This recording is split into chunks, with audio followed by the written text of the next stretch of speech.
Hello, and this is part 1 of day 2 of my donathon. This was the beginning of the Juki goes back to school event where Faye taught me sex education, which was lots of fun. It was really fucking funny, but also really informative too. So if you enjoy watching, feel free to go to my main channel where I'll be uploading fully edited videos. Anyway, hope you enjoyed the VOD. Hello! Good morning, everyone! Twitter profile picture time? Ugh, fuck. Oh my god, I'm gonna have to look at the Twitter profile picture. But hello, everyone! Hello! I hope all of you are doing well. This is day 2 of the donathon. And it's gonna be fucking sick. Let's put on some lo-fi music while we chat a bit. Anyway, there's some stuff I have to talk about before we continue. Now, firstly, we have to first see which of the fucking Twitter's things won for the profile picture. For those who weren't here yesterday for the Valorant 1v5, I was forced to fucking tweet something horrendous, by the way. I was forced to tweet a confession on my love to lady. It was fucking horrible. Like, fucking why? I hate that. No. Schizo hour? What do you mean schizo hour? No, it's wakey hour. Okay. Let's see. Okay. Okay, that was funny. Okay. I'm gonna both go on Blue Sky and Twitter and tally both of them up to see which one has the most likes. Now I'm worried it might be a tie though. One. Oh, it's not a tie. There's a clear winner. And Hugh, I'm sorry, it's not yours. It's not yours because you got 3 likes. Kado. Well, let me download this. This one got 4 likes. I can tell you, I lost. You did. You lost, bitch. You fucking lost. This is the one that won. It'll fucking let me fucking put it on VTube Studio. Hold on. Here it is. This is the one that... Is it gotta fucking appear in VTube Studio? Of course it's not. It's a fucking JPEG. JPEGs never want to appear in VTube Studio. Oh my god. Why was this done on Twitter? It was both on Twitter and Blue Sky. So you posted on both, so you had equal amount of chance. Okay? Can you show mine too? Yeah, I'll show yours too, Hugh. I'll show you too, because why not? Anyway, where the fuck did it save? Why is it in there? Okay, whatever. This is the one that won. Get behind me, lesbians. I'll protect you. This is the one that won. It's just fucking hilarious. I love it. I'm happy that this is the one that won out of all of them. I'll switch to that one in a second. Let me just show... Oh, what the fuck? Stop that VTube Studio! Let me just show with what Hugh's one was.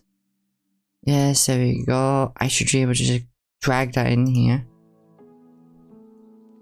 This is what Hugh drew, which is fucking horrendous. It's beautifully horrendous. Like, what the fuck is it? Why am I so bald? Why do I have a fucking weird halo on my head? Why is it shiny? It looks like I haven't drank blood in the 8th centuries. What the fuck? But yeah, I'll make that my Twitter and Blue Sky profile picture for now. Hold on, let's go to my profile. Edit profile. Upload files. Nice. Where is it? Here it is. Let's go! And then let's do that on Twitter too, and then we're done. We're fucking done with it. We're ready to face the day. There you go. It's my profile picture on both Twitter and Blue Sky now, and it'll last for however long the donathon lasts. So if you want the donathon to last even longer, be sure to donate so we can save and raise money from the live 2D rigging on my model. You can see I have a model right now, but it's a pre-made model that I bought. is not my actual model. So if you want to help me get my live 2D model sooner, donate money now. Anyway, we have some important stuff to go over. There's one unfortunate thing, because like today for the school lessons, one person had to drop out because they are really sick right now. They're very sick.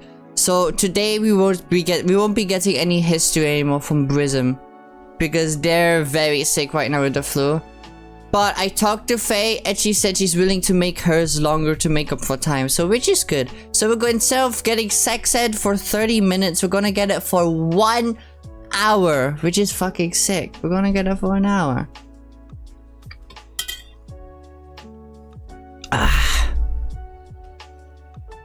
But what else is there? Sorry if there was like any issues with stream as I was like sleeping, by the way. Sorry if there was. It was just my first time like doing like VODs on the side, whatever, just to see if it was all working or not, that kind of stuff. So I was still testing stuff out. I tried to fix my Spotify. I think it should be fixed, because like yesterday I had an issue that whenever I was in Discord call with others and playing music, it would lower Discord's volume for some reason, you know? Also, when the meme review, I'm thinking of doing it today. Like, when would be a good time? Like later today, before my mod collab, to do it then. Because we have an hour free time then. So I'm thinking of doing it then, you know? It's a little scuffy, but this is my first donathon, so we're figuring out the way it goes. It was lagging really bad. Actually, yeah, I was trying to render. I thought, oh, let's render VODs as I'm asleep. And it was not, they weren't fucking rendering because obviously I was streaming. So I thought, okay, that's not working. Then I cannot render. That's why it was mainly lagging. But it shouldn't lag anymore. It shouldn't lag anymore tomorrow unless the YouTube player lags, but it should not. It should not lag anymore. Either way, let me tell you the schedule for today. So I woke up at 9 AM, but like about half past this hour, we're gonna be starting sex education together with Yuri. We're gonna be starting sex ed, which is gonna be fucking hilarious. And then I'm gonna say in UTC times an hour at 10 AM UTC. We're gonna be playing Super Mario Bros. Wonder together with the Ozzy and Yuri the Sea. It's gonna be lots of fucking fun. We're gonna be playing the Secret World, the one that I hadn't beat yet. I haven't 100%ed that one. So we'll be doing that together live on stream. I'm gonna be playing that for about 2 hours. Then after that is about a 30-minute lunch break for me. I'll go get food, eat it as fast as I can. And then we have more Juki goes back to school lesson. This is at 12, it's at midday UTC. So first we're gonna have the art lesson from Plant of Wisdom. Then we're gonna be doing geography together with Cow. We're gonna just be playing GeoGuessr, but that's still gonna be lots of fun. Then we're gonna have math with Archie, which that's also going to be fucking sick. Cause I have not collabed on stream with Archie before, so that's gonna be lots of fun. But then afterwards we have another 30-minute break until 3 PM UTC. Yeah, 3 PM UTC. We'll be playing Lethal Company together with Minty, Shizu, and Cow. I'm gonna be playing Lethal Company with all of them, which is gonna be lots of fucking fun. Again, that lasts for another 2 hours, so it ends at 5. Then at 5 we have an hour of free time. I'm thinking of doing the meme review during that time. So I'll be going over the memes during that time. I'll probably be eating something by then. If not, we'll just do the meme review and then I'll eat after I do the mod collab, which starts at 6 PM UTC. It starts at 6 PM UTC. And then it lasts for another 2 hours, and then we have free time before until I have to go to sleep.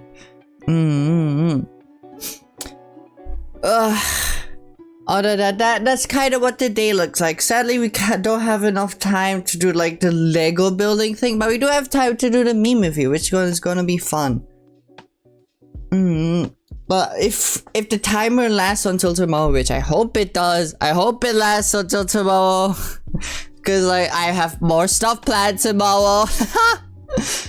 But if it lasts until tomorrow we should have a lot more free time to build more Legos and whatever milestones we reach. Because what is the next milestone? What is the next milestone? Let us see together. The next milestone is the community name reveal. So if you want to know what the name of the community is gonna be sure to donate. Again, there's no need to, only donate if you can. But it helps me out a lot to save money and raise money for the live to re-rigging of my VTuber model. So be sure to donate if you can. Anyway, I'm pretty sure that's everything.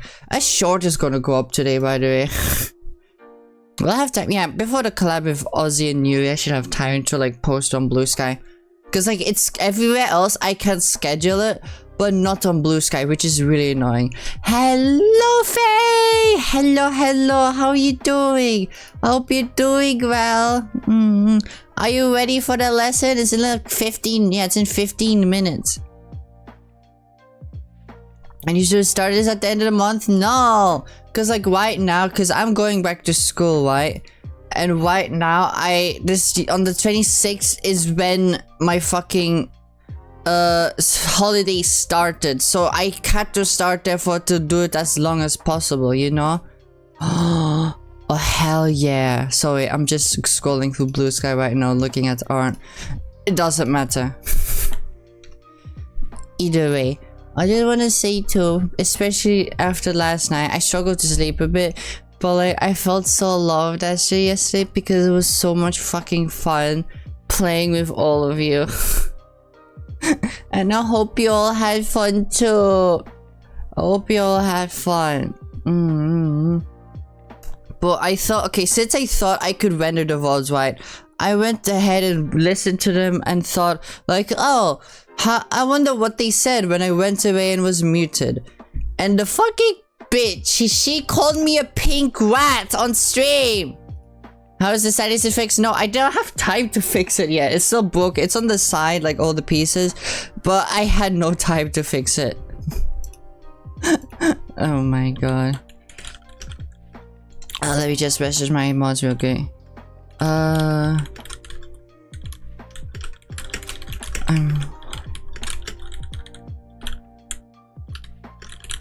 Okay, there we go. I just had to tweet something and I wanted their thoughts on it.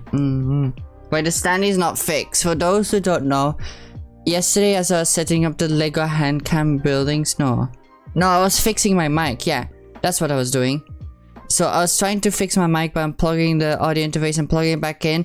But with the side of my fucking elbow, I hit the standee and it fell on the floor. It fell on the fucking floor. I fell on the damn floor and then it fucking shattered into 3 fucking chunks.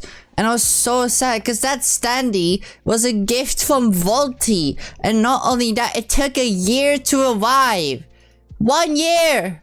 It took 1 year for it to arrive. So I'm really sad about that.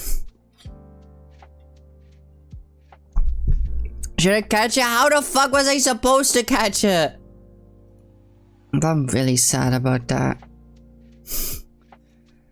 I wish that's the one thing I wish didn't happen yesterday, just the standee falling and breaking. Shake my head, oh my god. No! Bad! Either way, I am a bit scared. Cause like I told y'all about the scholars. I'm both excited and scared for them. Cause like I don't know what the fuck they did for them. They could be the funniest shit ever. It could be an actual well-crafted lesson that I'd be too dumb to try and figure out. I don't know what's going to happen. You had breakfast yet? Yes. Before I went back on stream, I had some food. The return to school. Yeah. Faye, why are you questioning that? You're gonna teach me sex ed. What do you mean? Why are you questioning that? Oh my god.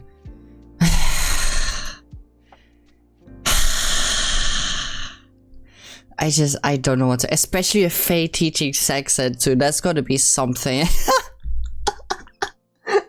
I wasn't fully paying attention. I'm still trying to add stuff. You gotta pace me, okay? Okay, don't worry, Faye. You'll do great. Back to school. Remember my notebook? Don't worry. I have a book in the school scene. Don't worry. It's very educational. Faye, okay, I have a question, Faye. Should I put on the classification label of sexual content? Cause sexual themes. Cause you should put that on when you're talking about that, right? So I'm not sure if I should put it on for your lesson. Hope you're excited for my lesson. Okay, I'm excited for your lesson. I want to ask what we're gonna do, but I'd rather that be a surprise. Yes, okay, I'll put that on as soon as we hop on call, okay? Better be safe than sorry. Exactly. I'm excited for everyone's lesson. I'm just scared that my donathon won't be able to make it till tomorrow.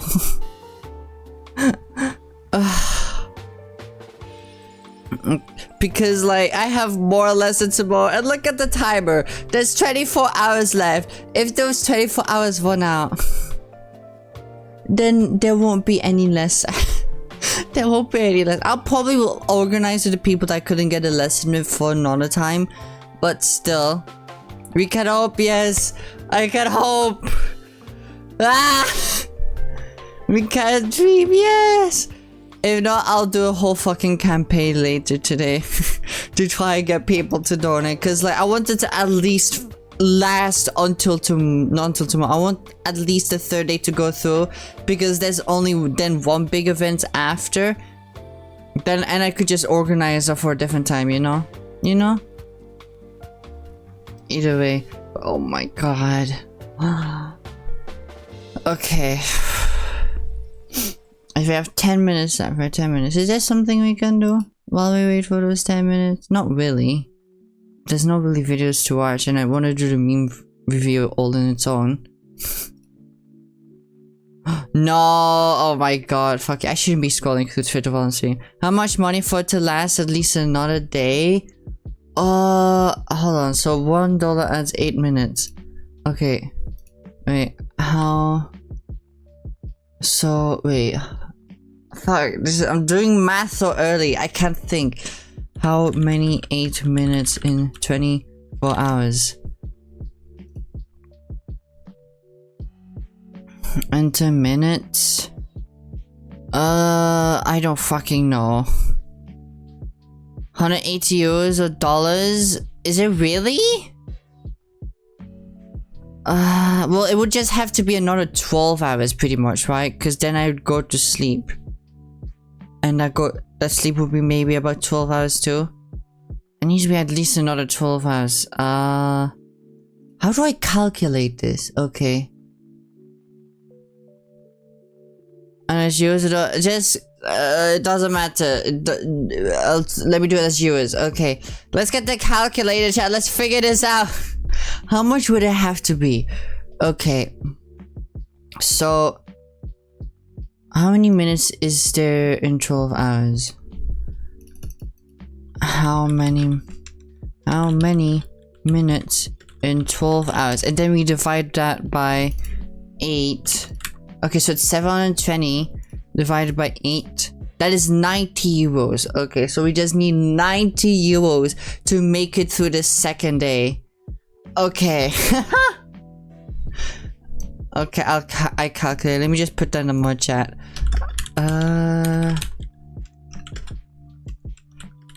90 euros. Okay, there we go. Alright, okay, that's good to know. That's good to know, because then we can campaign for that. Actually, yeah, we can actually campaign for it. Okay, I'll be waiting in the VC. I'm sure Faye is still busy. Faye, you can join whenever you want to, okay? Like, join at the half-past mark, because, like, we start at 30 past. Okay? 90 US, yes! There we go. Let me just deafen. Nice. Nice. But oh my god. Last night I had like stream VC. I waited stream VC and then at 30 past I'll drag you into the private VC, okay? So last night I slept so fucking well. As I was saying, like, I was struggling to go to sleep because like I was nervous about having my PC on as I was sleeping, because usually every night I turn my PC off before I go to bed. But I was nervous about that, but I was still able to go to sleep. And I don't know, it's probably the exhaustion from streaming all day and doing the squats. But I slept like a fucking baby. I slept so well. Like, I felt so awake when I woke up this morning. I felt refreshed, nice. So my thighs were in pain. My thighs were in so much fucking pain. I hated it. It was fucking horrible. I shouldn't have done those 20 squats. When I was like, I didn't say it yesterday, but after I did those 20 squats, I was struggling to walk a bit. I had to hold my hand on the wall constantly.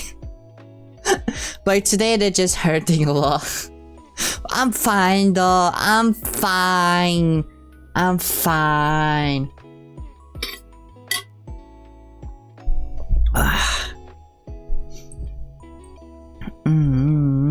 But oh my god. Oh my, I don't even remember. I know I dreamed about. No, I remember a specific part of the dream where I was like saying goodbye to everyone, and then like it was my donathon. I was saying goodbye to everyone, like I was going to sleep, and then I pressed the end stream button, and then I panicked because I accidentally pressed the end stream button. And I was getting scared, and then I woke up and I was like, oh yeah, no, the donathon's still happening. And then I went back to sleep. I streamed so much yesterday that I dreamed about it. I dreamed about streaming. I've never had a dream where I was streaming before. It was fucking weird. Oh my, and then I dreamed about like other stuff, about building other Legos, because you know, yesterday we built a bunch of fucking Legos. Are you sure it was a dream? It was a dream. Because the stream was still running. Fucking bitch. Meanwhile, my dreams playing D&D. Oh, I'm so excited. For those who don't know, Yuri, Ozzy, Volty, and like some person, I forget the name, I'm so sorry. But we're planning to play D&D like early next year. And I'm so fucking excited for it. I've told fucking Yuri all my ideas for my character. And she's like, Juki, that's insane. Let's do it. Which I fucking love. I fucking love. Cause like with D&D, I was always hesitant to play it because I thought like, oh yeah, you just create the character and you play the world of the D&D. I didn't realize how much the players, like even before the game, influence how the world is going to be. Her name is Nina? Okay, thank you. Her name is Nina. It's a different Nina, by the way, from yesterday. It's not Nina Ping, it's a different Nina. Basically, like, I didn't realize how much the players can influence the world before the game even starts, just based off their characters. Which is fucking sick. Which is fucking sick. And like, I hope, because like they said that they probably are gonna stream it, but if everyone's comfortable, and if they do, I hope we do, because then I'll get to fucking like voice act. And like, I don't know if I'm the best at voice acting. I think I'm decent, but like definitely not a professional. But I hope to fucking show my voice acting skills. I get part of privilege, so I know things about your character, Juki. What? That's not fair. That's not fair at all. That's a joke. That's a joke. Am I feeling heartburn from drinking mango juice? That's weird. That's fucking weird. Though I don't know if I can say if it is because it might not even be the mango juice, you know? Because sometimes you get like heartburn from like weird things like stress, you know? I was like, oh god, I have heartburn from stress. What the hell? That's fucking weird, bro. That's fucking weird. Either way, I get lots of heartburn. Like the other day, I had a bit of a scare. Like I was just lying down in bed, ready to have a small nap, and then suddenly I get this fucking cramp but like a cramp in my heart. And obviously, with the first time ever happening to me, I'm like, what the fuck? What the fuck was that? Am I dying? But no, it was just a cramp. I went to the doctor afterwards as well. Like she checked my heart rate for like irregular heartbeat. She checked my heart rate for those kinds of things. And she said I was perfectly fine and asked if I get cramps a lot, which I do get cramps a lot, sadly. And she said, oh yeah, it was probably just a cramp that happened to happen in the heart. It was like, okay, good to know. And then she gave me magnesium to help with the cramps. But that was a fucking sad. That scared the shit out of me. Cause like obviously I'm fucking like 21, right? Like getting a heart cramp for the first time, like just fucking terrified. I fucking thought I was having a heart attack for a moment. Oh my god. Health shit is fucking scary, especially you don't know what's going on. Cause like sometimes it is just shit like that where it's just, oh, it so happened to happen and that you got a cramp in your heart. There's no like concern behind it. Like sometimes weird shit like that does happen. That is really scary, but has no real fucking like health issues with it, you know? You should check up in it. To be honest, I don't believe that. I trust my doctor. Like, she's really fucking good. She may miss something. No, I trust her because like I've been to the hospital so much because they check my like heart rate, my blood pressure every single time. Like all those nurses and doctors would have noticed something from that, from me doing all those checkups, you know? And if my doctor like focused on it, so didn't notice anything, and all those nurses didn't notice anything either, I think it's fine. Sometimes just the ick here or there is kind of normal. Yeah, exactly, it's normal, even though it's fucking terrifying. It's fucking terrifying. Like, oh my god, that's like that moment still lives in my mind from how fucking scary it was. I remember like calling a friend to her, was like, hey, this happened, am I okay? And they're like, yeah, it's probably fine. Oh my god. Which was funny, but oh well. Also, oh my fucking god. What was I gonna say? I don't fucking remember. Whatever. Do you want to get to the lesson, Faye? Are you ready? Are you ready for the lesson? If so, let me just put on the sexual label content. Sexual theme. Sure, let's go. Okay. There we go. Sexual themes is on. Nice. Okay. Let me just undeafen. Go in my little corner. And then, oh wait, here it is. Where's school? There we go. We're in school, chat. Let's go. Okay, let's just drag Faye into the VC. Hello. What? Hello? Hello? Hello, Faye. Hear me? Can you hear me? Can you hear me? Yes, I can. Can you hear me? Oh fuck! Holy shit! My fugi is so. Why is my fugi so fried? Oh right, because I don't know. Yeah, I lost I'm sorry, my fugi is fried. It's okay, don't worry. Hello, Faye. How are you doing? Are you ready to talk about dicks? Hell yeah. Hell yeah, I'm ready to talk about penises and pussies and boobs and assholes. Well, are we really talking about? Actually, yeah, I forgot to add stuff about the prostate. Oh fuck! Oh right. My god! Oh, hell yeah! Seminal fluid. Hold on. I gotta add some stuff about the seminal fluid. Give me a moment. Don't worry about it. But oh my god, dicks! Hell yeah! I think I do have that as one of the sound alerts. Do you know that sound alert, Faye? It's basically like people. It's like so you know sound alerts where just like you play bits and then it plays a noise. There's one that just shouts dicks, and like but people use it to like jump scare like streamers doing streams, so they'll be like, haha, you got scared by dicks, haha. Like there's a lot of clips of Ventrea getting scared, which is fucking hilarious. That is. honestly, I do not expect anything less of people, to be honest. Hell yeah, baby. Your name is literally Grey Girl. Okay, that's very cute.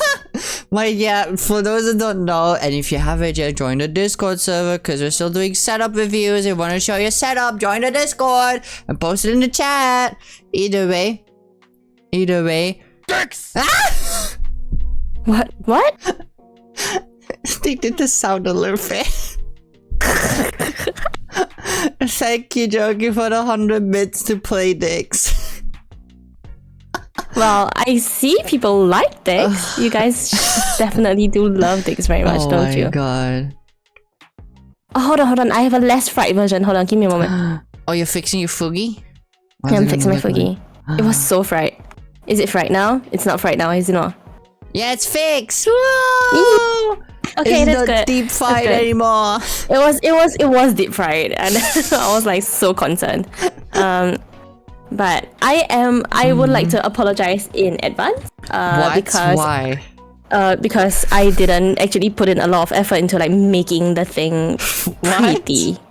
That's fine. Don't worry. Like, it is a bit. It's like bare bones, okay? So I am really bad with actually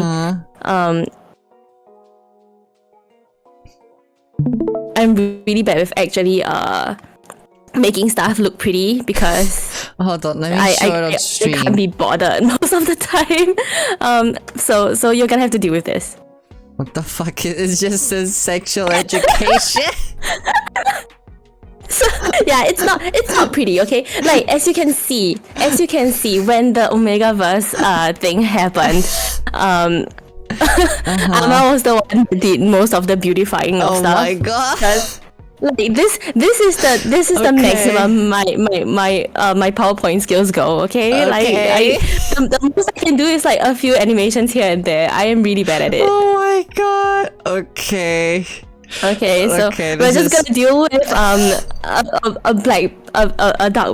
white background and but I have a question. Words, okay. For when it shows genitals, they're illustrations, right? Not actual pictures. No, it's not actual pictures. Okay, good. I just have to double check.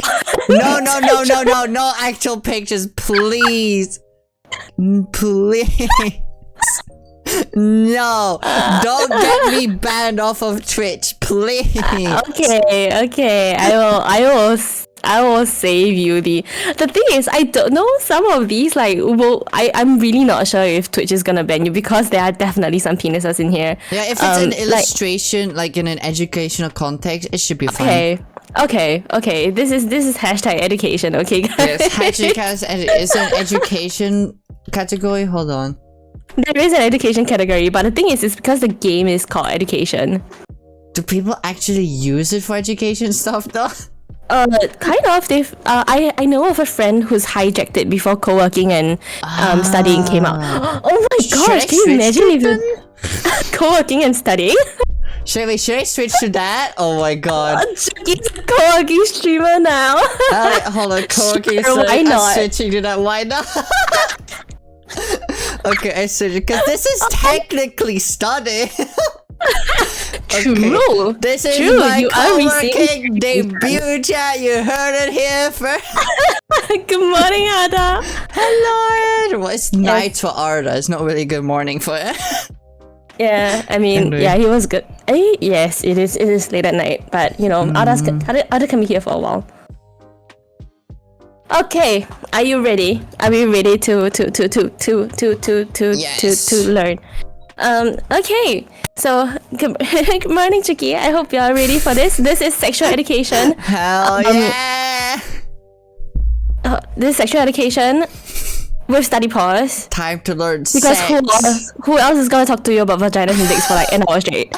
Okay. Oh hell yeah! Who else? Okay. I was gonna do like a whole. This is very okay. To be honest, there's not a lot of jokes in here. This is truly like 100% educational because I don't know how to talk about dicks and vaginas and reproductive health in a very Don't worry. funny manner. You bring the education. This is my entire life, okay? You bring the education, I'll bring the funny. Okay, you can bring the funny. The one of the biggest things that I kind of want to talk about was sex determination, because of course that's a really important part of it. Yes. That I think a lot of people need to know more about, and I feel like a lot of people are like binary. We learn that there's male, there's female, and that's about it. But I think a very important thing is why people know and think about that is because they stopped learning biology at like grade 6. Okay? Yes, exactly. I fucking agree. It's so annoying to see dumbasses go, but it's basic biology. Why aren't you like normal, whatever? Yeah, like, because you only learned basic biology, you never learned like advanced biology. I've learned biology my entire life. You better be okay. So basic biology. What has basic biology taught us? Why is it not going? Basic biology taught us that we get our sex via chromosomes. Our mother has XX, the father has XY, and through a process called meiosis and recombination, we get a child that's either XX or XY. And they say that the thing that leads to you. Hold on, if I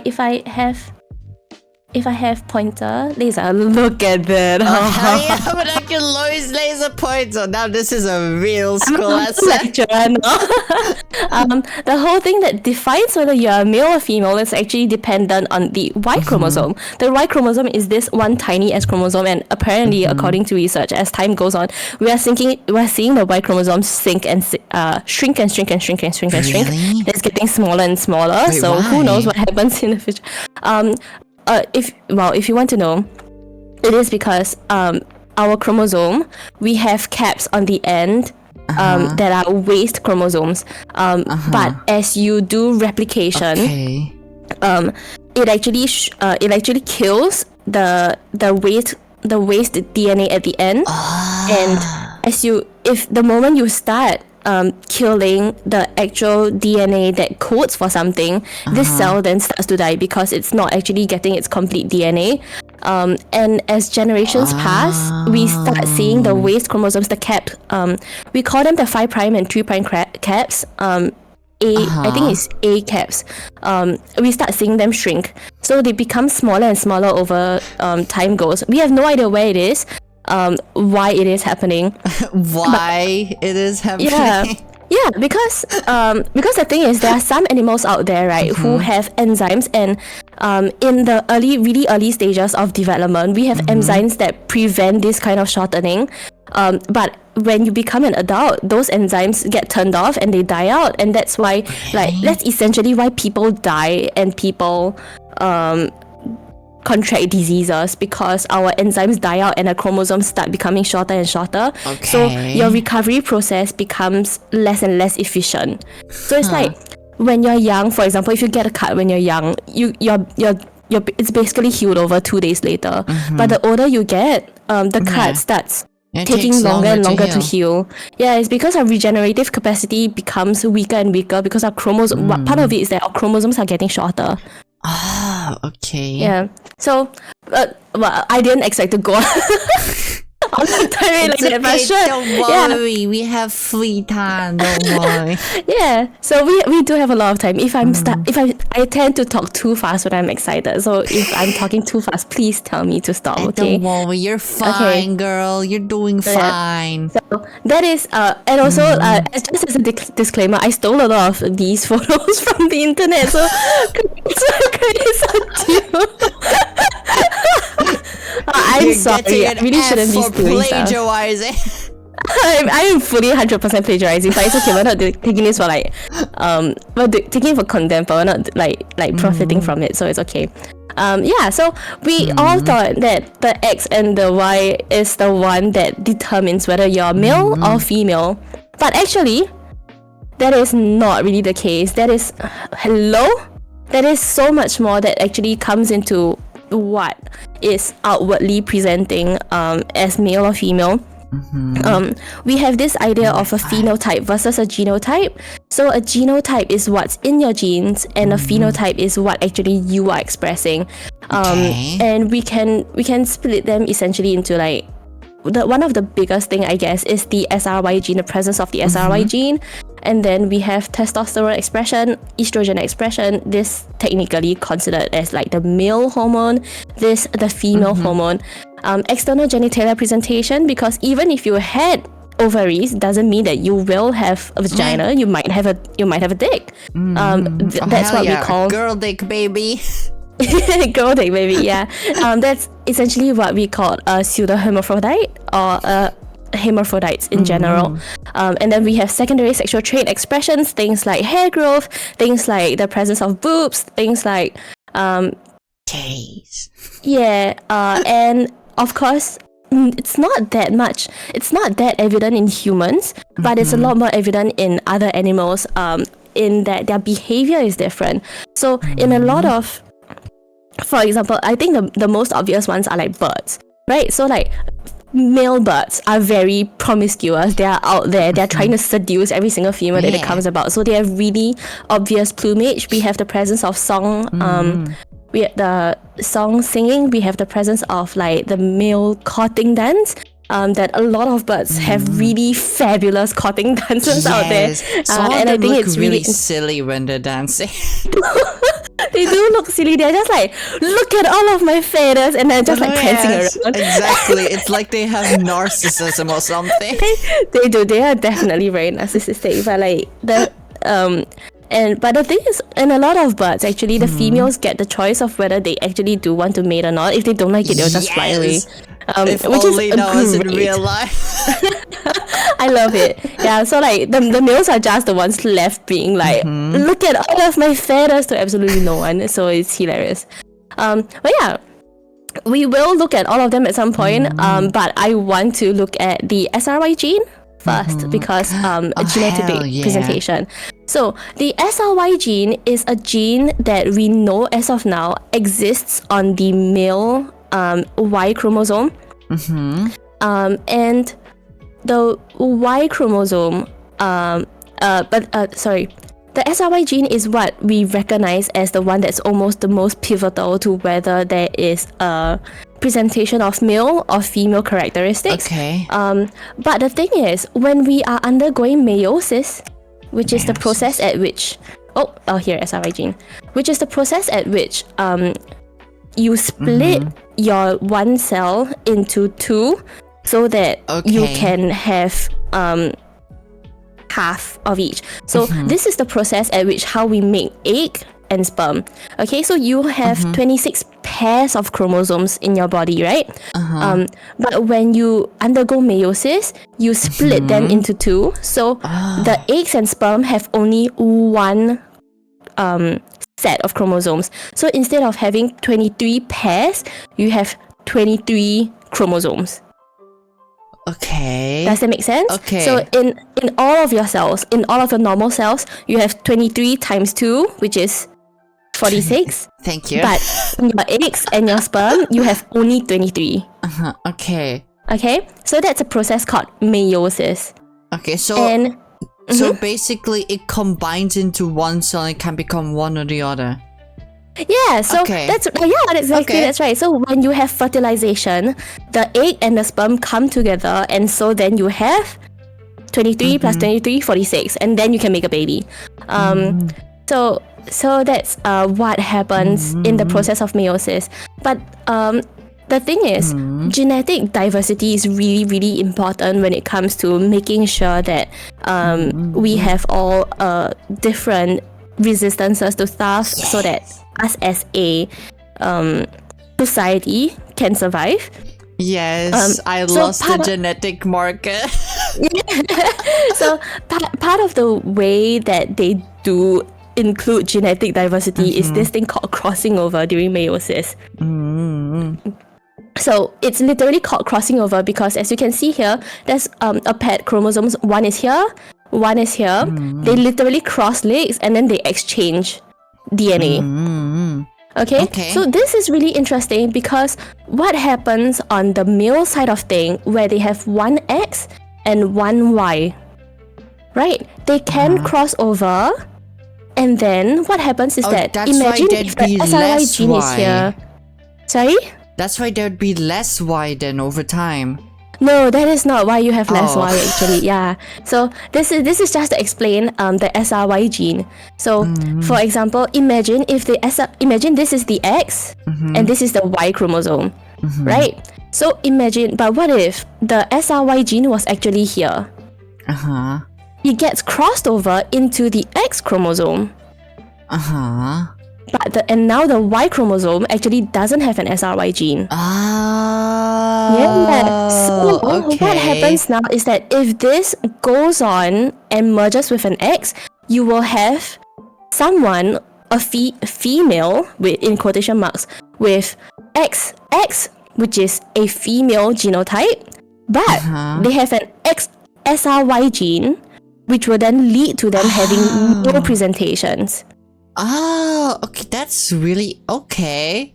It is very cool. Then on the other end, if you have a Y gene without the SRY, what happens when it merges with an X? You will have a person with an XY genetics, but they do not have the SRY gene, so it actually does not present as male.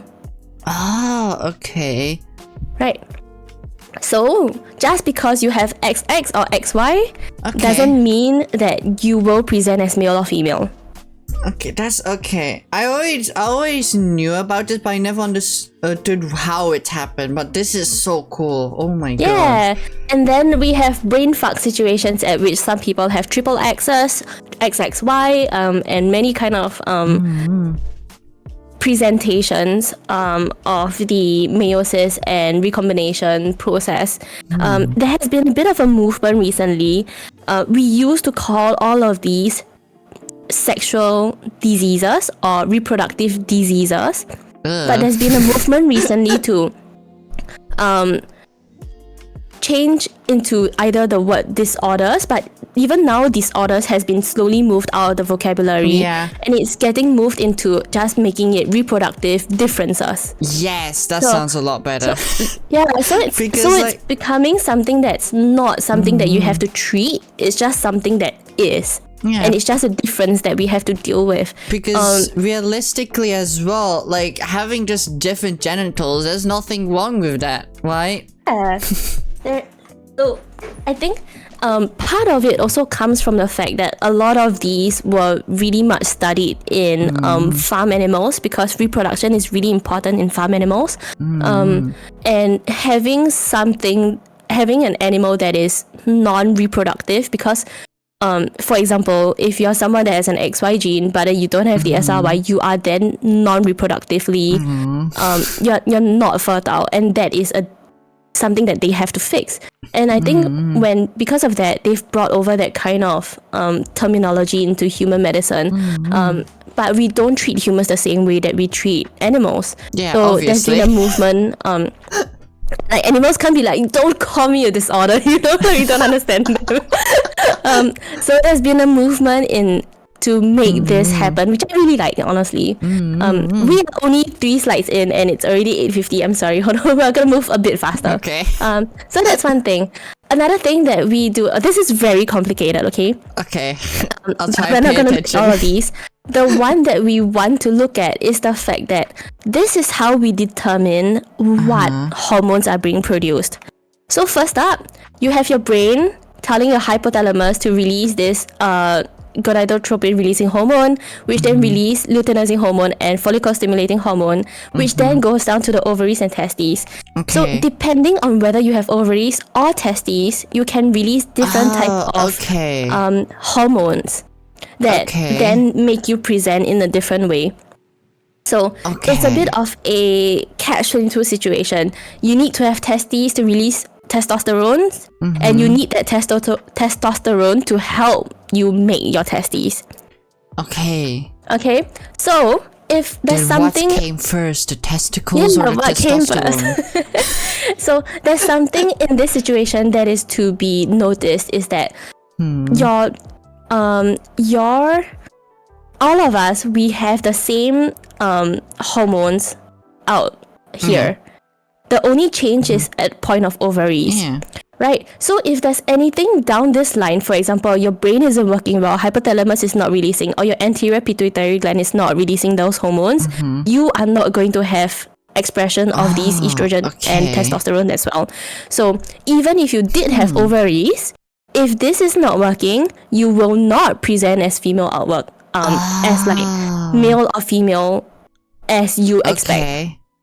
That would explain like how hormones work when it comes to like trans people as well, you know, because like they could take anti-testosterone or whatever, estrogen, and then they'll be female presenting.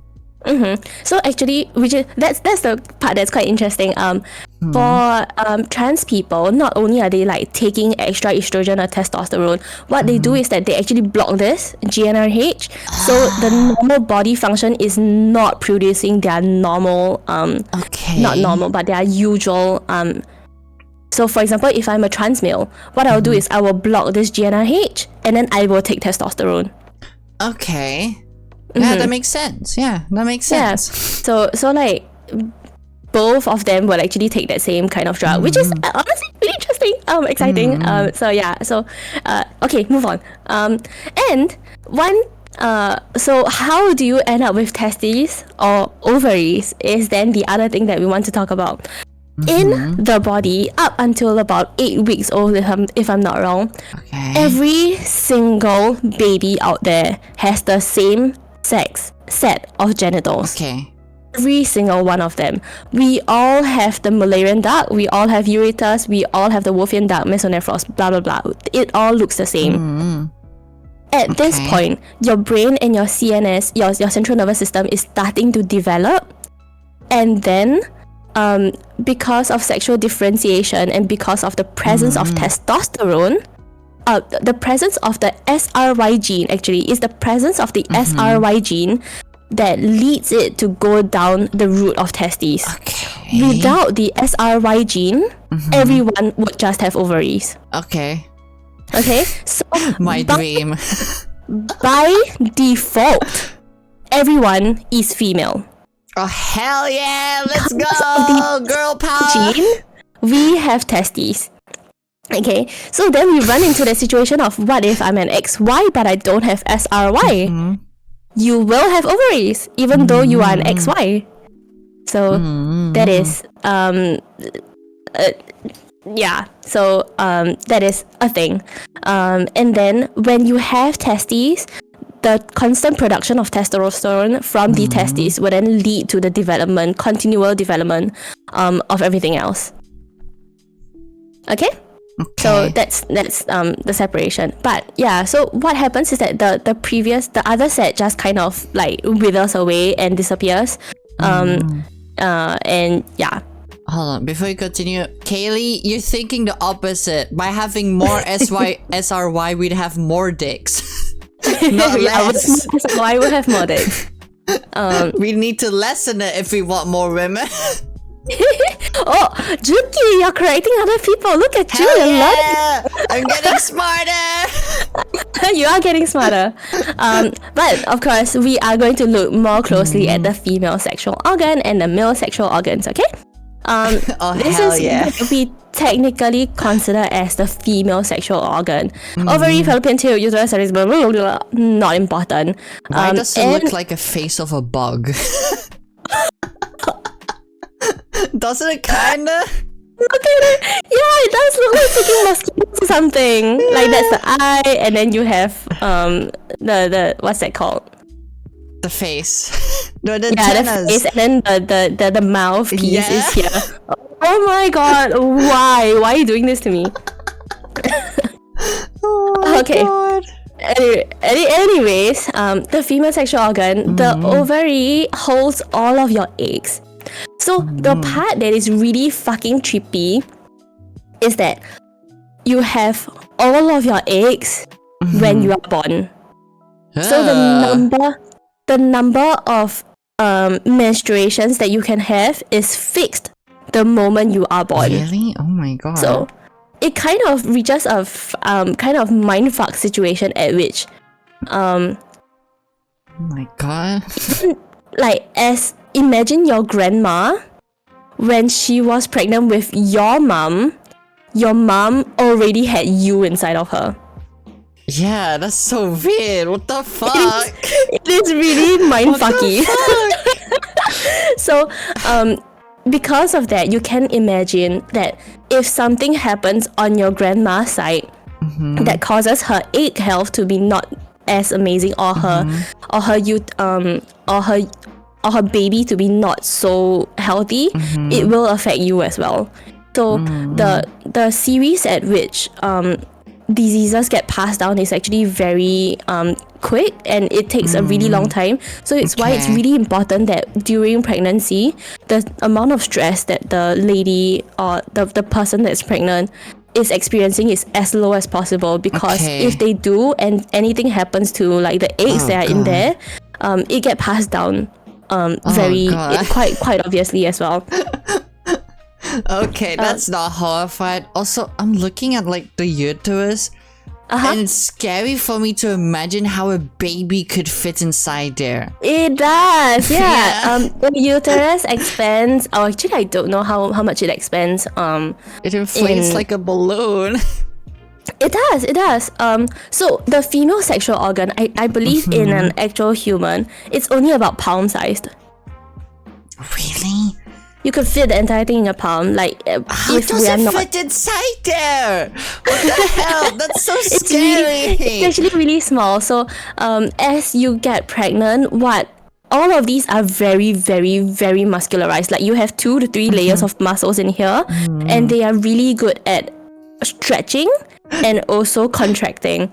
So, I'm not sure about humans, but especially for cows, taking the amount of time it takes for them to go from just given birth to back to normal size, it's only about 3 to 4 weeks. What? Wouldn't it be really sore though? No. Really? Well, I'm not sure. I'm not sure about cows. Hurting a lot afterwards. Yeah, it's a process we call involution. So it's really just the muscles contracting back to their normal position rather than the really stretched thing that we had. So yeah, I guess it would be sore. And at the same time, you fucking have menses, like your life belongs. Yeah. Like your life, yeah. It belongs to the blood gods. Yeah. Another thing that I kind of want to point out is that in order to have a baby, you would think that as the sperm comes in, you would think that actually it fertilizes in the uterus, because that's where the baby stays, right? But actually no. I think about 80% of fertilizations actually happen up in the fallopian tube. Really? Yeah. So it has to, instead of coming all the way up here, it has to go all the way up one of the fallopian tubes, and then ovulate, and then fertilize the egg there. Mario Kart racing to be the first. They are racing. And the thing is, it's not good being the first sperm to reach. I'll tell you why later. Really? It is not. Yeah, it is not. So, and then you come down and then you implant yourself in a uterus. Okay, and that's how you get a baby. So that's why we have a lot more sperm, because we have defenses of the ovum that you have to get through, and then you have to kind of like, you come in and then you kind of split in half. I believe, if I was not wrong, there's a signal that the ovum actually releases so that most of the sperm will go out the right way, but some of them are like fucking lost and they will go out the wrong way. The fucking idiots. I know which side I went down. Idiots. And there's a thing that's really interesting. This is the fallopian tube, and this is what we call the infundibulum. What happens is that the eggs actually get released into the infundibulum, and then it comes down into the fallopian tube, right? The thing is, the infundibulum is not connected to the ovary.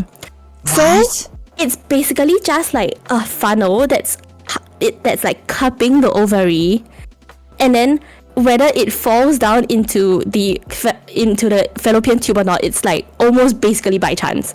Really? So, what? Yeah, so that's how some people get ectopic pregnancies, because not only can the ovary just fall down here by chance, the sperm can also fall out of the fallopian tube into your abdomen. What? So it could honestly just get fertilized elsewhere and just latch onto the uterus. That'd be horrified if it got like fertilized in a different organ and it starts growing. Yeah, so there's a concept at which the fact that the baby is in the uterus is not to protect the baby, it's actually to protect the mom. Because at this point, the baby has a DNA that's completely different to you. It has literally DNA from a different person. And all of that DNA is going to be considered as foreign to the mom.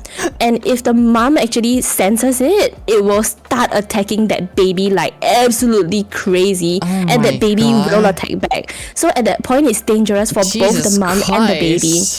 That's horrifying. It's horrifying, yeah. Why are we built this way? Maybe that's what the uterus is for. So like, and there are some cases at which instead of going into the uterus, it latches onto the fallopian tube instead, and the baby starts trying to grow in the fallopian tube, and the fallopian tube is not designed to expand as much as the uterus. So if these are ectopic pregnancies and they have to be aborted, otherwise the mom will die, the baby will not survive. That's horrifying. Do not seem to understand that for some fucking reason. I don't know why. I think they all need this lesson. But yeah, so that's that. I think that's all I wanted to talk about the female sexual organ. One thing I want to know, why is being the first when it comes to like getting pregnant with sperm not a good thing? Okay, I will talk about it later. I have a slide on it. Okay. So what other have? Oh, and then we want to talk about the estrous cycle. Why do women have menses? Why are women so moody when it comes to like their pre-menstruation? Okay. So this is the follicular development. So this is the process at which an egg gets released. This is the date at which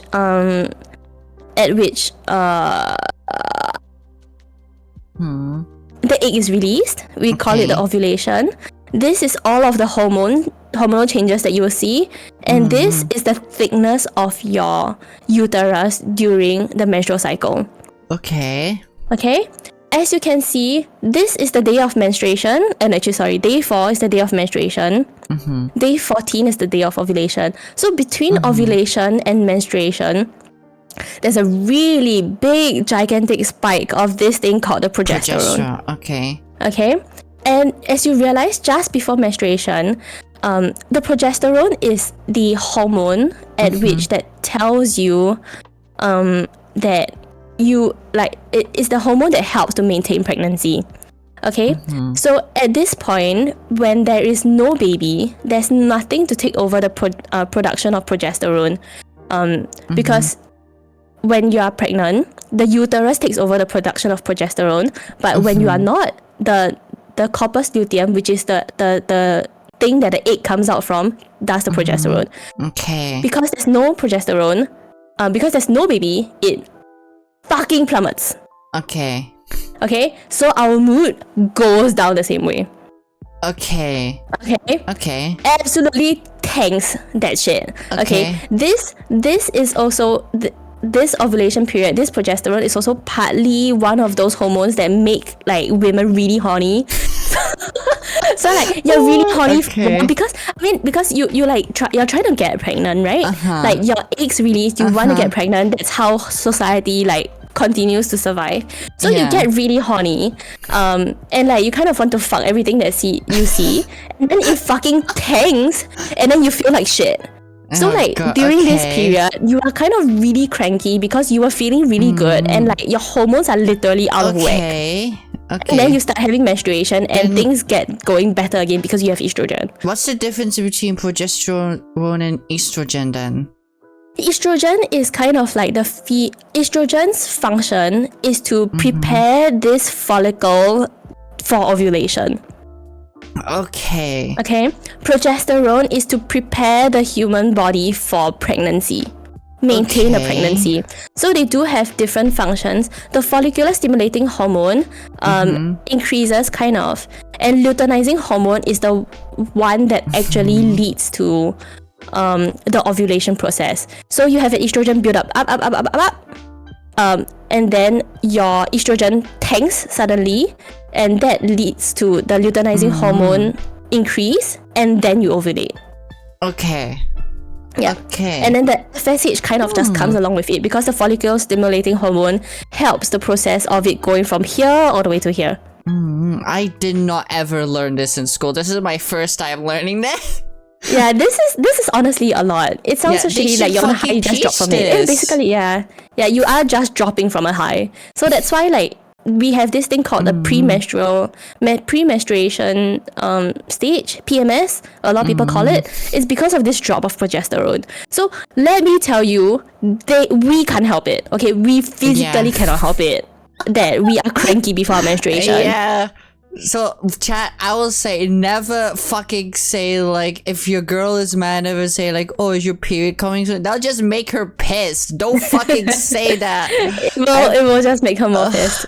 Like, I remember when my dad used to fucking say that a lot, and it pissed me off so fucking much.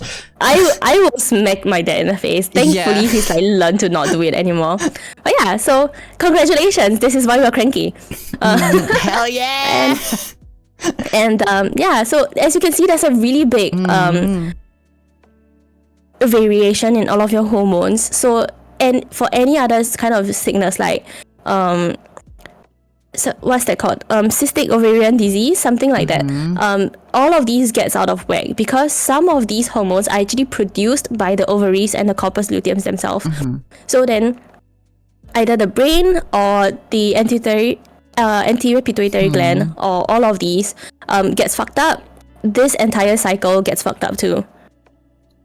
I got two sisters and done this once. I'm just gonna say, I don't know how I survived. Oh my god, Juki, why did you say that? Because men.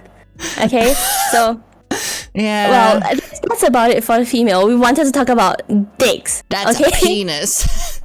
That is a penis. So very interestingly, we actually have the testicle and scrotum outside of the human body. This is quite unique like an egg. It is actually, yeah. I mean, the ovary, as you can see, the ovaries and the testes are actually developed from the same gonads. Oh my god. So men, the ovary is the same as your testes.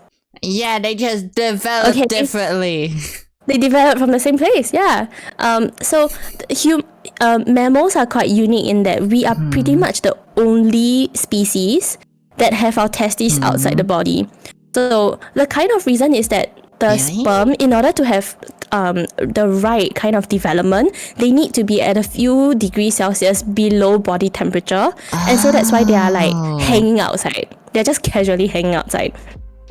And in order for a sperm to actually end up inseminating an egg, they actually have to travel a really far distance. So they have to go all the way from the testicle down the epididymis, which is an absolute complete maze, by the way, down the epididymis, up all of these, the vas deferens, through the ejaculatory duct, down the urethra, and then into the female anatomy, up the vagina, through the cervix, and into the fallopian tube. How the fuck did the sperm that made me win the race? So it takes them a lot. Part of it is that they through all of these, the seminal vesicles, there's a lot of fluid that's actually produced in this area.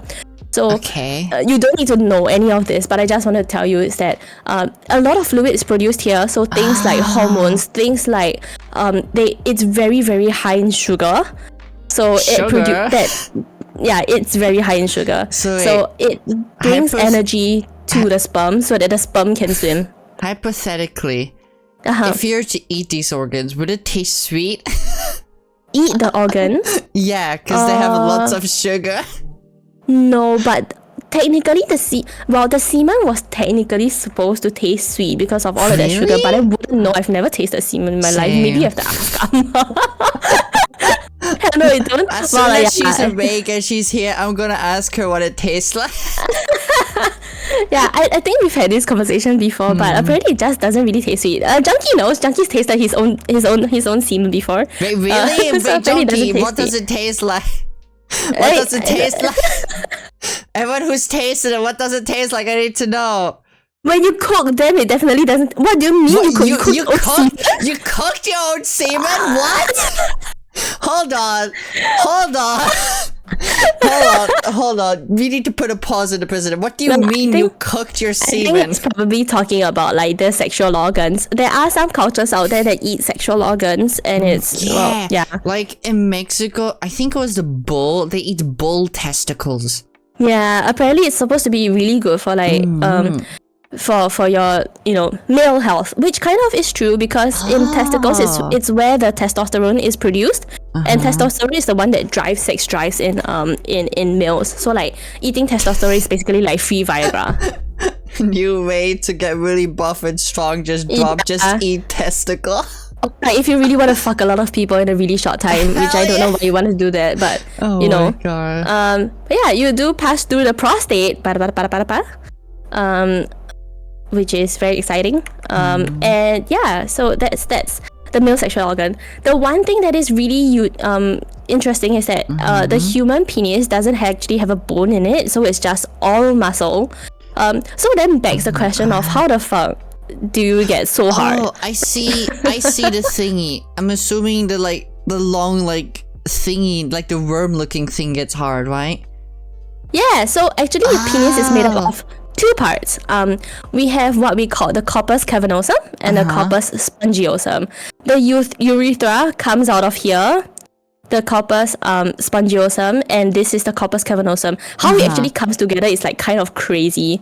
But what happens is that as it gets engorged and it gets stimulated, the blood comes in through the artery, but then it starts going into the cavernosums.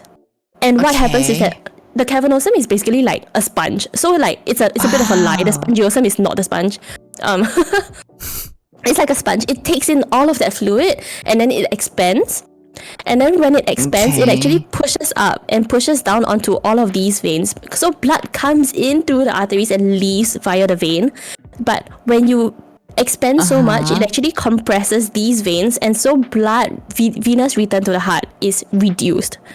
And so that's how you maintain it being like the penis is kind of like a water balloon. Kind of, yeah. You as you expand it, you then like narrow the outlet. Okay. Yes. And then at the same time, why it's difficult to pee is also because as you expand, the spongiosum also expands, but relatively lesser. It compresses the urethra, which is where number one, your semen comes through from, and also number two, where your pee comes out from. So that's why when you're hard, it's really difficult to pee. It's because your urethra is like compressed. I didn't even know it was hard to pee when you were hard. Yeah, it is. I mean, you could ask Ada and Juki. Juki, is it hard to pee when you're hard? Some people say it's almost impossible until like they ejaculate, but some people say that you can kind of do it, but it's just really painful. It's because you're trying to squeeze through a really, really, really narrow tube. Hold on. Yeah. I remember sending a post about how in class they learned that semen was mostly comprised of sugars, and one of the girls said under her breath, "But it doesn't taste sweet" in class. Oh my god.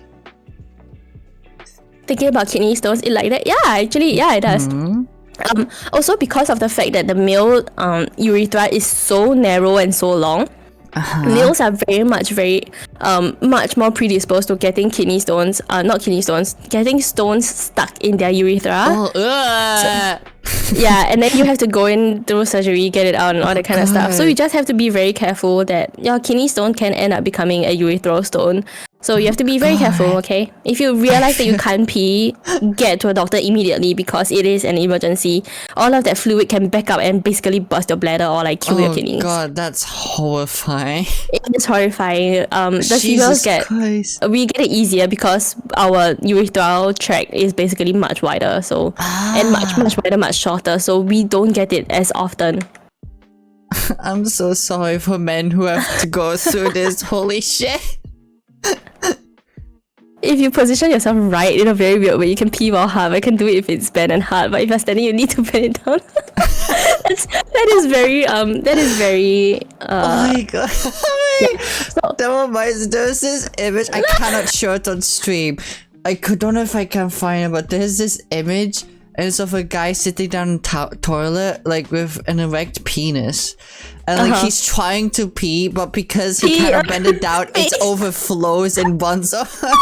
It's like an illustration that someone drew to ask like men if that's how they pee, because it was just a girl who didn't understand that. Yeah. There's another thing that I do kind of want to talk about is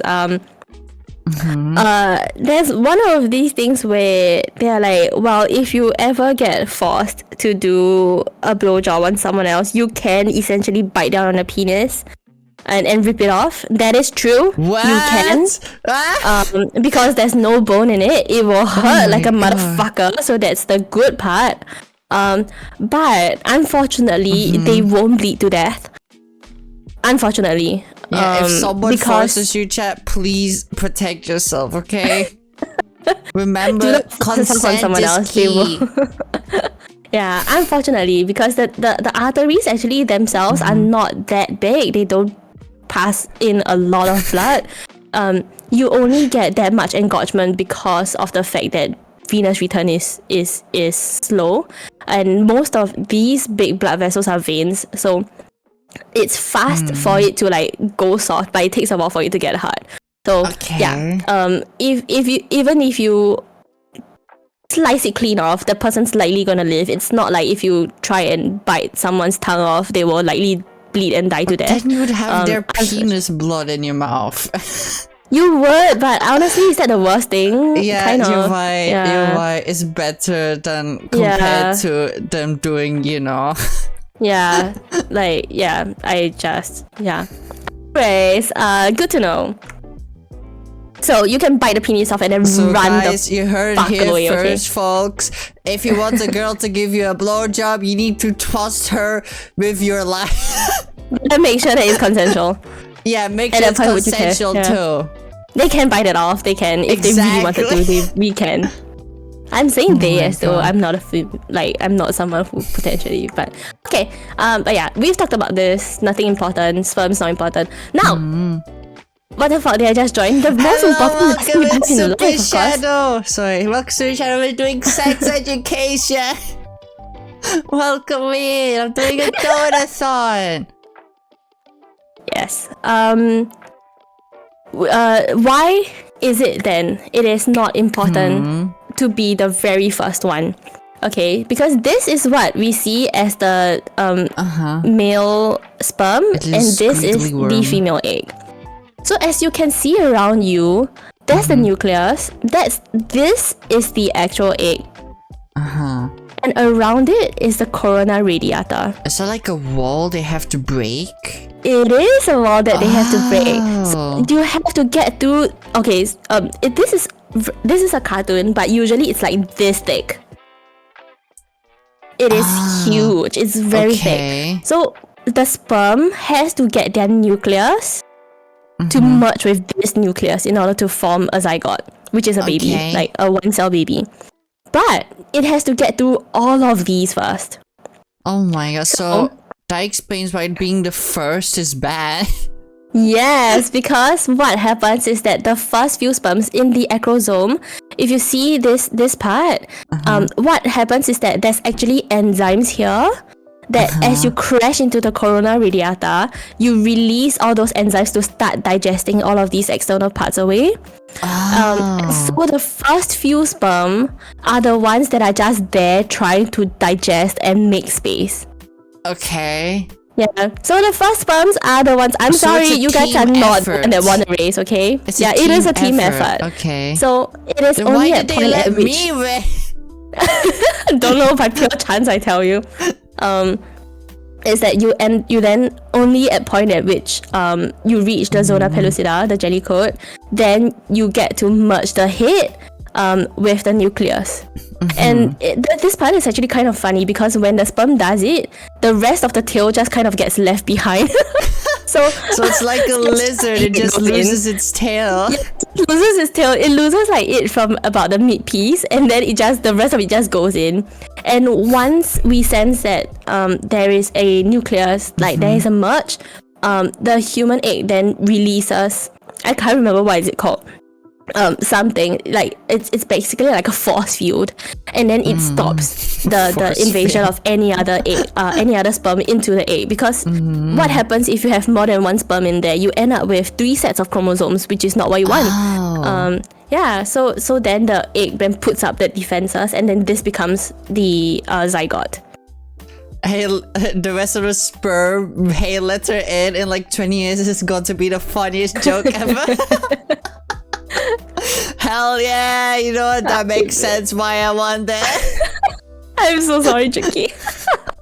But yeah, so that's the process of fertilization. And where does this process of fertilization happen, Juki? In the fallopian tube. Yeah, let's go. Remember it. Yes. Yeah. Oh, and something that's quite cool is that the sperm, because it has to run so far, it has a fuck ton of mitochondria. Mitochondria is the powerhouse of the cell. Exactly. So it's the one that creates a lot of energy, and so it has a lot of mitochondria packed in here. And you see this? It's basically like a rotating thing. So this rotates, so the tail rotates, and that's how you swim forward. Oh, okay. Yeah. So the head actually doesn't move. It's kind of like how some sea animals swim. Kind of. I wonder if there's an actual like video of it that will make it more clear. But it's really hilarious. Like this part spins around like crazy. It's like a propeller kinda.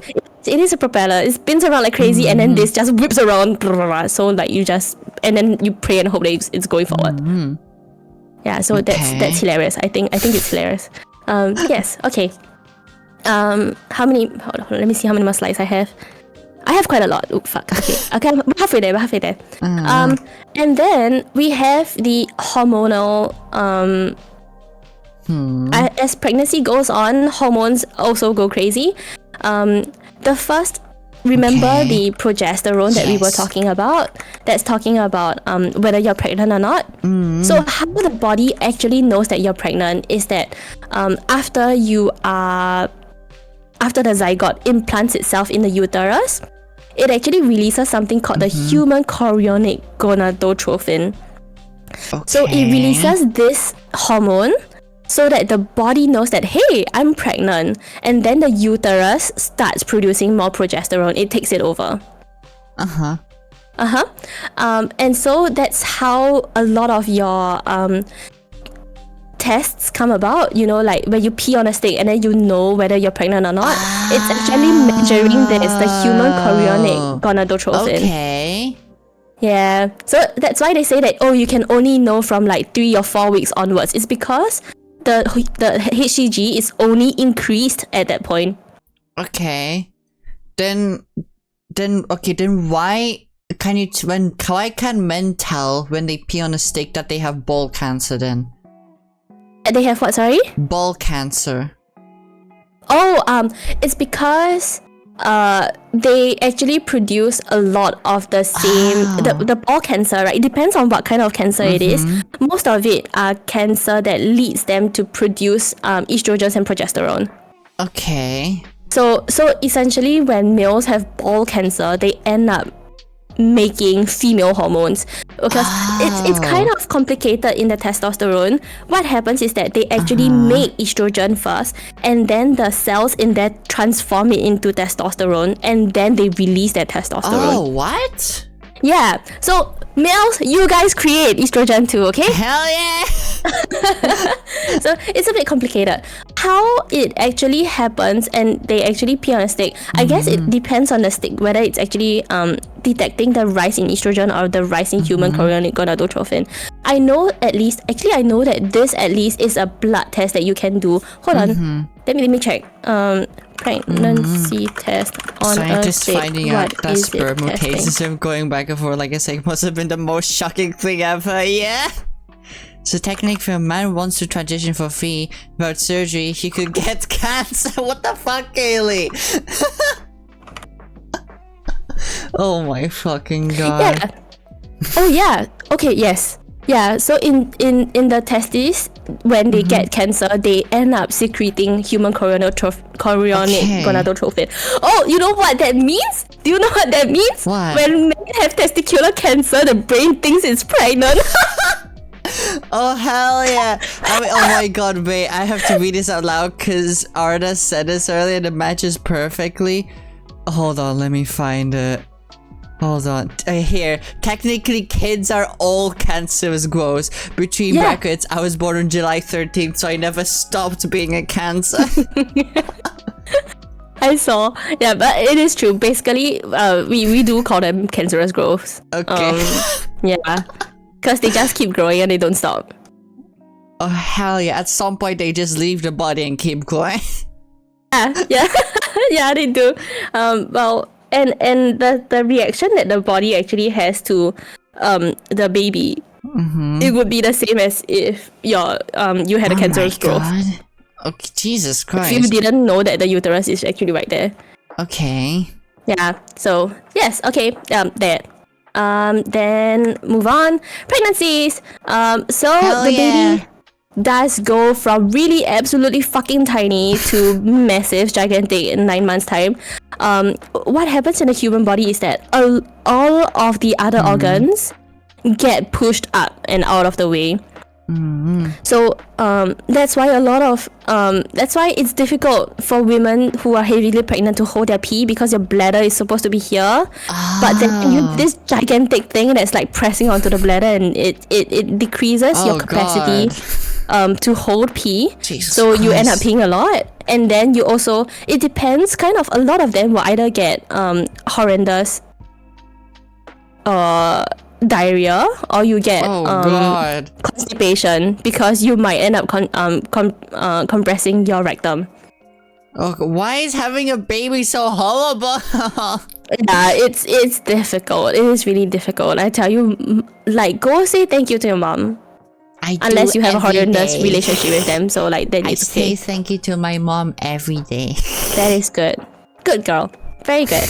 And the kind of there's one really interesting thing is that how you know that you're about to give birth is that as space decreases more and more, you end up producing a lot of stress on the fetus, because the fetus gets lesser and lesser space to grow. And then the fetus is like, fuck you, I'm stressed out. It releases cortisol, and then the body is like, oh shit, and then it starts squeezing the baby out. It's kind of crazy. My God. And so in cases like people with twins or people with triplets, there's a lot less space for it to grow, unless the body is like, the body is kind of crazy. Some of them really grow very big. Oh my God. And so many of them can end up birthing early because there's just lesser space. I was an early birth. Sorry? I was an early birth, yeah. Is it? Maybe you were very stressed in your mom's body. That mom's stressing me out, as she always does. That's a joke. Yeah, so that's actually really cool. And what happens is that we have this process of the baby downturning as it's about to come out. Initially, normally, the head is actually facing upwards. And then as you are about to come out, you turn the other way and you come out. Yeah. No idea why anyone does that. We have absolutely... I guess... Yeah, we have no idea why it's this way. At least I don't. Maybe someone else does. I saw a documentary once that it said that it's because like the head is the biggest part that needs to come out, so it comes out first, you know? Yeah, but then why don't you just grow upside down then? I don't know.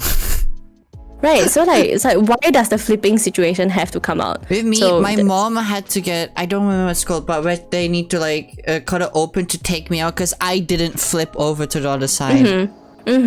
Yeah, so if you didn't flip over, it kind of means that you're not quite ready to come out. But the thing is, it's a matter of like you're choosing between, especially as medical advances gets better and better, and our pediatric ICU gets more and more advanced. we are able to allow more and more like premature babies, preemies to come out earlier and still be able to survive. C-sections. Thank you, Kaylee. I was talking about a C-section. Cesarean sections, yeah. My little brother came out as first. Some of them do. Some of them do present that way. We call it a breech position, where or like a malpresentation where you're not presenting the quote unquote correct way. So that is it. Did I have anything else I want to say? I don't think so. Yeah. Oh, there's another thing. When you give birth, the baby comes out first. When so you see this layer.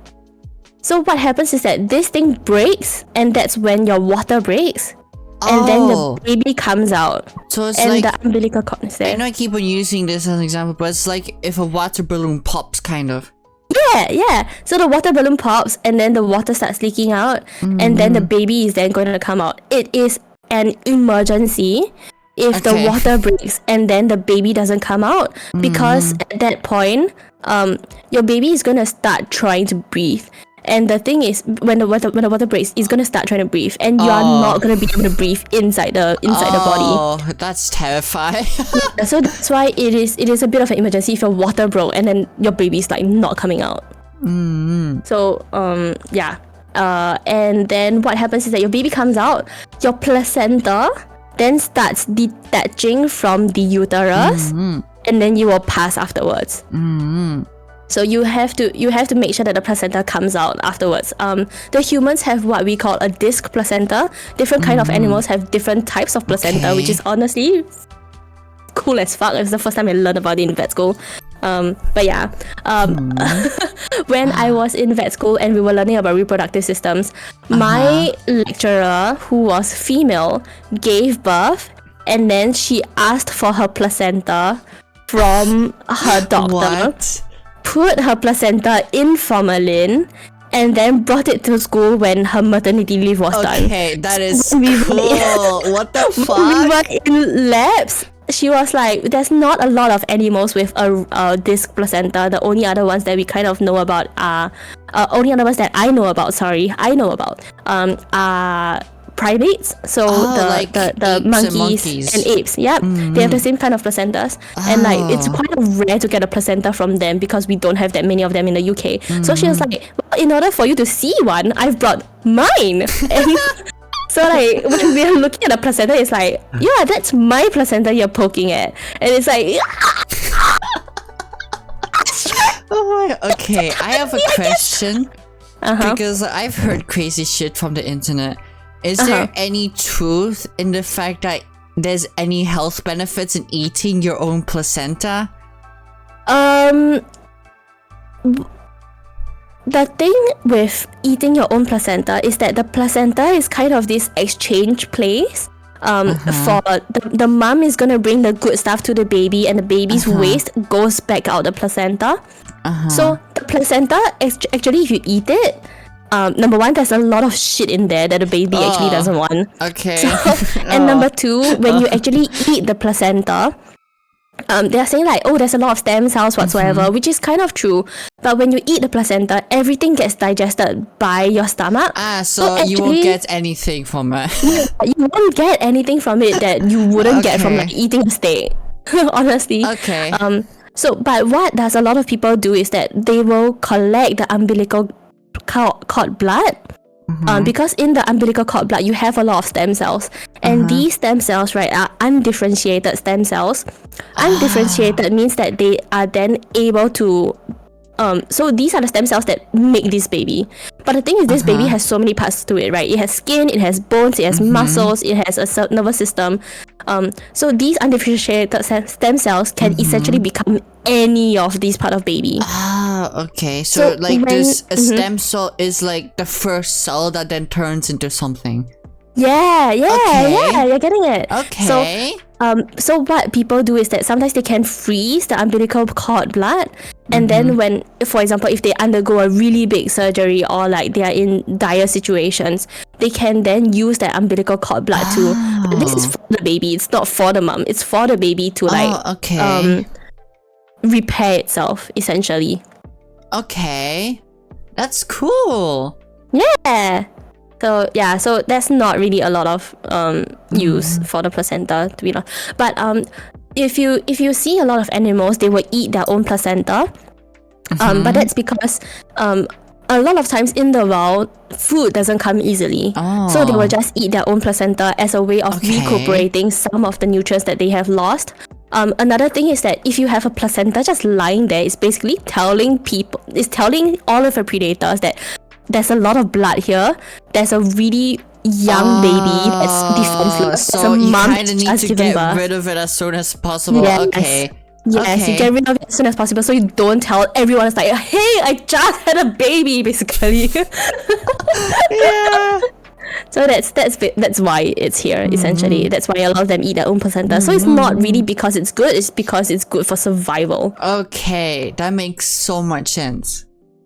Someday using this to regrow limbs and replace non-functional organs might be a thing. Yeah, exactly. The voice, your eyes, your voice box, your liver, your kidneys, things that don't regrow. They are looking into how we can use the undifferentiated stem cells. Okay, this is kind of, I kind of got this thought from South Park because it was one of the episodes where they use stem cells to grow a penis for someone who wanted one, right?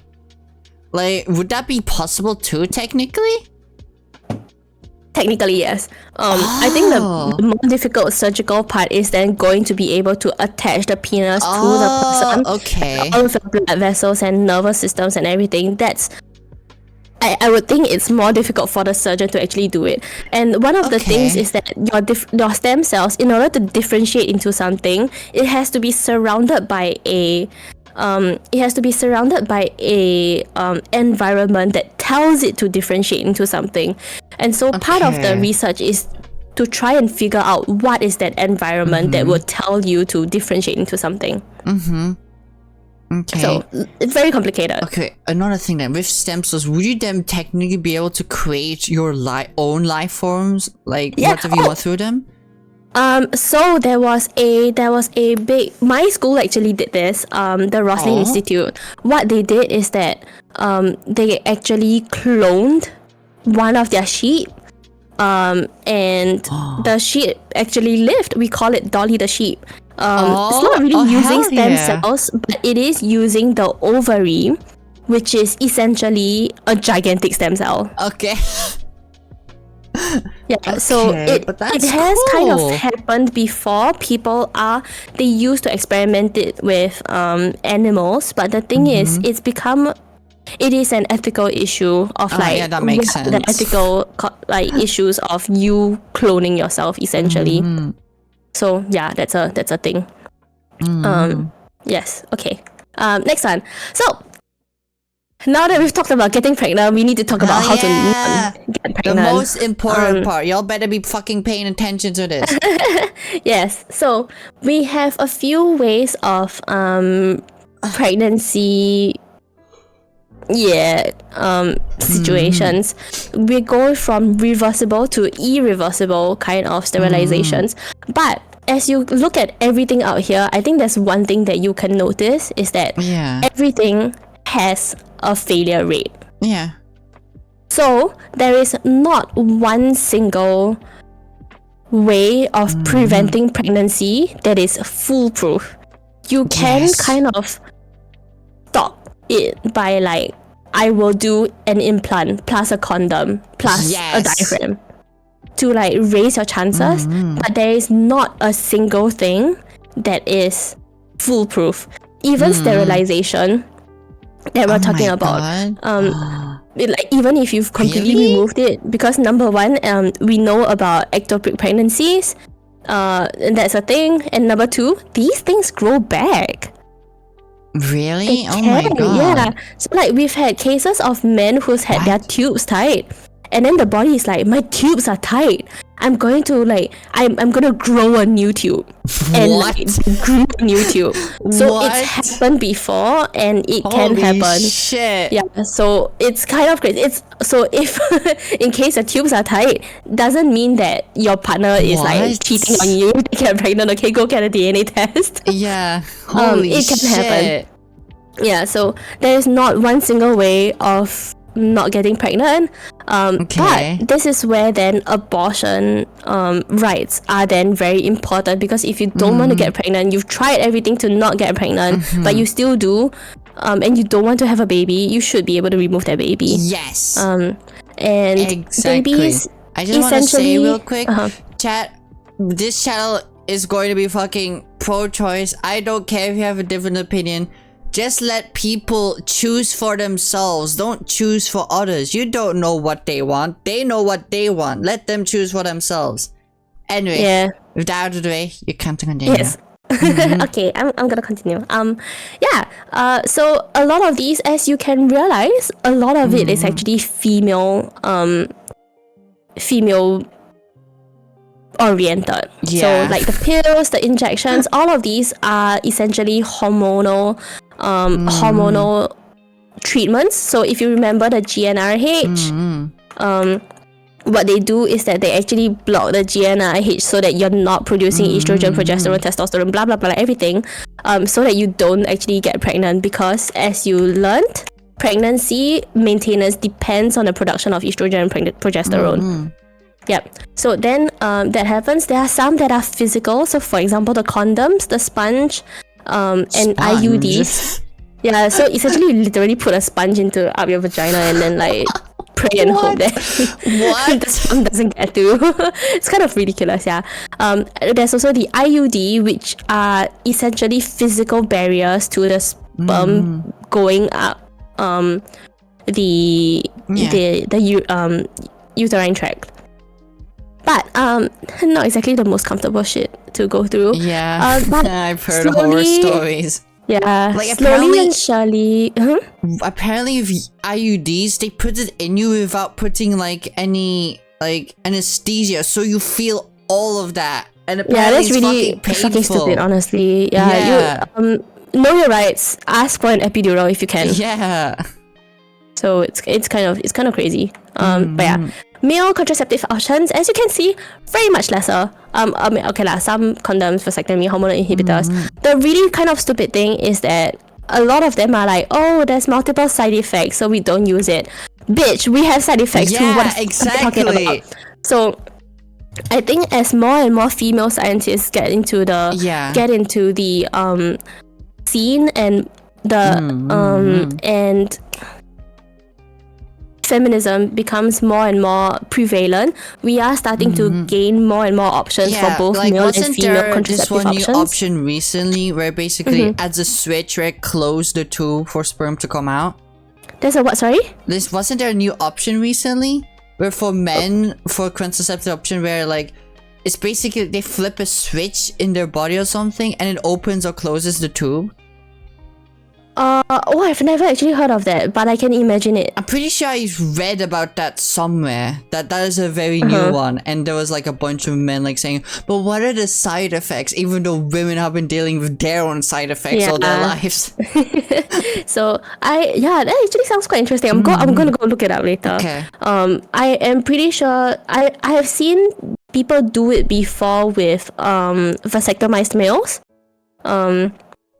But there's definitely going to be side effects to that. Like vasectomized male goats is what I'm talking about. I think it's probably adapted from urinary incontinence treatments, because part of the urinary incontinence treatments is literally having a valve to open it and close it. So that's quite interesting. But, I think that's what I was talking about. Yeah. Yeah, maybe probably close it. Also, hello Vona! Hello, we're doing sex education right now. Yeah. Welcome in. Yes. Hello, hope you're doing well, Vona. Can I get a shout out for Vona, please? And also for Faye as well, since she's teaching me sex ed. Yeah. Okay. Yes. So other than that, we have a very important thing that we have to talk about, which is STDs. STDs are what we call sexually transmitted diseases. So there are quite a lot in humans actually that we can and might contract. And sexually transmitted diseases are called them because a lot of them either live in seminal fluid, which is or like reproductive tract. They live in the reproductive tract, and so they are transmitted in that way. But a lot of them, not only do they live in the reproductive tract, but they can also be transmitted by exchange of blood stuff. So that's why they talk about you being very careful when you're handling needles, and never even if you're having drugs. Okay, like I'm not gonna stop some of you. If you're having drugs, do fucking not share a needle with someone else. Do not. Because if you share a needle with someone else and they have diseases, STDs or whatever other disease, they can pass it over to you. And the thing about a lot of these STDs is that because they live in a reproductive tract, they have no cure. Okay, that explains why as well. Like, I thought it was just for like hygiene or whatever, that they use a different needle every time at the hospital, but no, that makes a lot of sense. Yeah, not just about hygiene, but also the needles themselves, because they are very thin. After you use them for a few times, they actually become blunt, and it becomes more and more painful to poke you with. I hate needles so much. They start curling after one injection, and basically after the 6th injection, they've gone completely blunt. So there's quite a few cool electron microscopy photos electron microscopy, light microscopy, electron of needles that have been used, and it's you kind of understand why they don't use it. But also hygiene is another one. So a lot of these STDs can be transmitted by blood and by having sexual acts with someone else. It is not transmitted by you sitting on the toilet seat of someone else that has an STD. Wait, have people said that? Yes. What the fuck? Why would they say that? Most of them are not transmitted by kissing someone else, unless both of you have somehow ulcers in your mouth and oh my god, ulcers at some point. Okay, with my chronic illness, like it gives me a lot of ulcers in my mouth, like through my gastrointestinal system, and like I told Amada, and she was like, "You have mouth herpes." I was like, "No, I don't." What the fuck do you mean? You could. No, I don't know. Has someone done a PCR for you? You might. No, it's okay. I'm gonna expose myself, but I've never done that with my mouth before to anyone. But the thing is, a lot of these STDs, because they live in the reproductive tract, if the mom has an STD, it will go down into the baby. Oh, my mom doesn't have any, so thank God. Okay, good. But yeah, that's one of the things. That's especially why if you are in the hospital and you have an STD, you have to tell someone. Holy fucking shit. If only just to make sure that they are extra careful when they are handling your samples and your needles, so that they don't get the STD from you. It's like when you have COVID, right? You tell someone that you have COVID so that they mask up around you and that kind of stuff. Like, be aware of what ways you're contagious, and be sure to tell professionals if you're seeing them. Yeah, just tell people about it. I promise. Well, I can't promise, but like most of them, honestly, they don't even care anymore. And like they're just like, sure, okay, fine, you have STD. We have to be extra careful because some of them can affect. Chlamydia can cause abortions. Hepatitis B can fuck up your liver. Syphilis, HIV, HPV, they can lower your immune defense system. So you have to be on different kind of medications. You have to be extra careful and make sure that you don't catch really common diseases like the flu, because it can kill. But it's gotten a lot better. There's medications now with HIV that you can take those medications and basically be a normal human being. Oh, nice. Yeah. But I mean, you can still transmit HIV, but you don't have to be that careful anymore. Yes. And then we have a final slide: how to not get STDs. Hell yeah. Yeah, the best kind of way is to have sex only with people who do not have STDs. So the thing about STDs is that a lot of them have latent periods, and so you should test for STDs regularly in case something pops up, because it's not one of those things at which you get tested once and then you're like set for life. Especially if you have multiple partners. If you are sure you only have one partner for the rest of your life, then sure, you get tested. Both of you are clear. Go have fun. Hell yeah. But yeah, if you are sexually active and you don't have one set partner, get checked regularly. Yes. If you really can, get checked before you have sex with that person. Okay? Learn the signs and symptoms. Choose a sex partner carefully. Abstinence. Use a condom. Condoms can prevent a lot of the transmissions because the viruses can't really get past, and viruses and pathogens can't really get past the latex. Literally just a plastic wall. It is a bit of a plastic wall. Yeah, plastic rubber wall. And like avoiding alcohol or drugs is kind of like to prevent you from losing inhibition. From and like doing stupid shit that you are gonna regret. Yeah, makes sense. That's it. Let's go. That was so cool to learn about. I have a question about STIs though. I have a very specific question. Let me just hide my. Actually, not yet. So basically, what would physically happen to someone if they got all of them? All of them? Yeah. You'll be very uncomfortable, I would assume. God. I'm not that 100% sure on human STIs because a lot of the ones that I learned are like animals related. But for example, hepatitis B is going to fuck up your liver. Herpes gives you ulcers. Kylie has the answer. Kylie knows. Gonorrhea also gives you a lot of ulcers around your genitalia. Chlamydia affects you more systemically. It can fuck your liver up. It can also cause a lot of abortions. You're not gonna have proper development. HIV fucks with your immune system. It's literally called the human immunodeficiency virus. So it causes your immune system to not react as much as possible to other things as much as it should. And so people with HIV get sick very often. Yeah. They're just immunocompromised, basically. Immunodeficient. Yeah, it is immunocompromised. HPV is the human papilloma virus. So you get warts. You get genital warts and you get cauliflowers growing out of your vaginas and your penises and sometimes inside of your womb. What the fuck? Ew! Oh my god! Why? Why is health issues so scary? It's actually one of the least offensive ones, I think. Yeah, it actually looks. I feel like HPV looks. It looks almost cute. Cute. What? Well, probably shouldn't say that. But yeah, you can. It's transmissible, but it's not. It's honestly not as bad as the rest of them. It just looks weird. Okay. It can affect performance because then you're not like it's not like a tube anymore, you know, and you're having like cauliflowers everywhere. It looks kind of ugly. And sometimes if you're really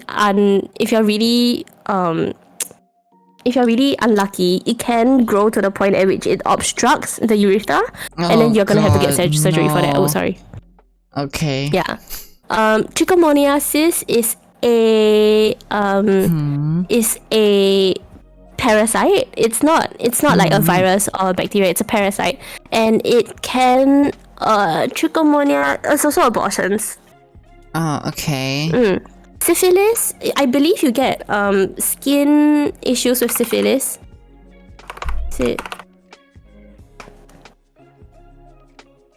It can cause. It also fucks up your liver like crazy. Oh, God. You get sores, rashes, fever, jaundice, anemia, swollen spleen, and liver rhinitis and bone changes. It just fucks you up.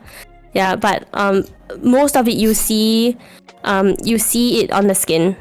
So TLDR, if you have all of these, you're in pain. Yeah, you are in pain.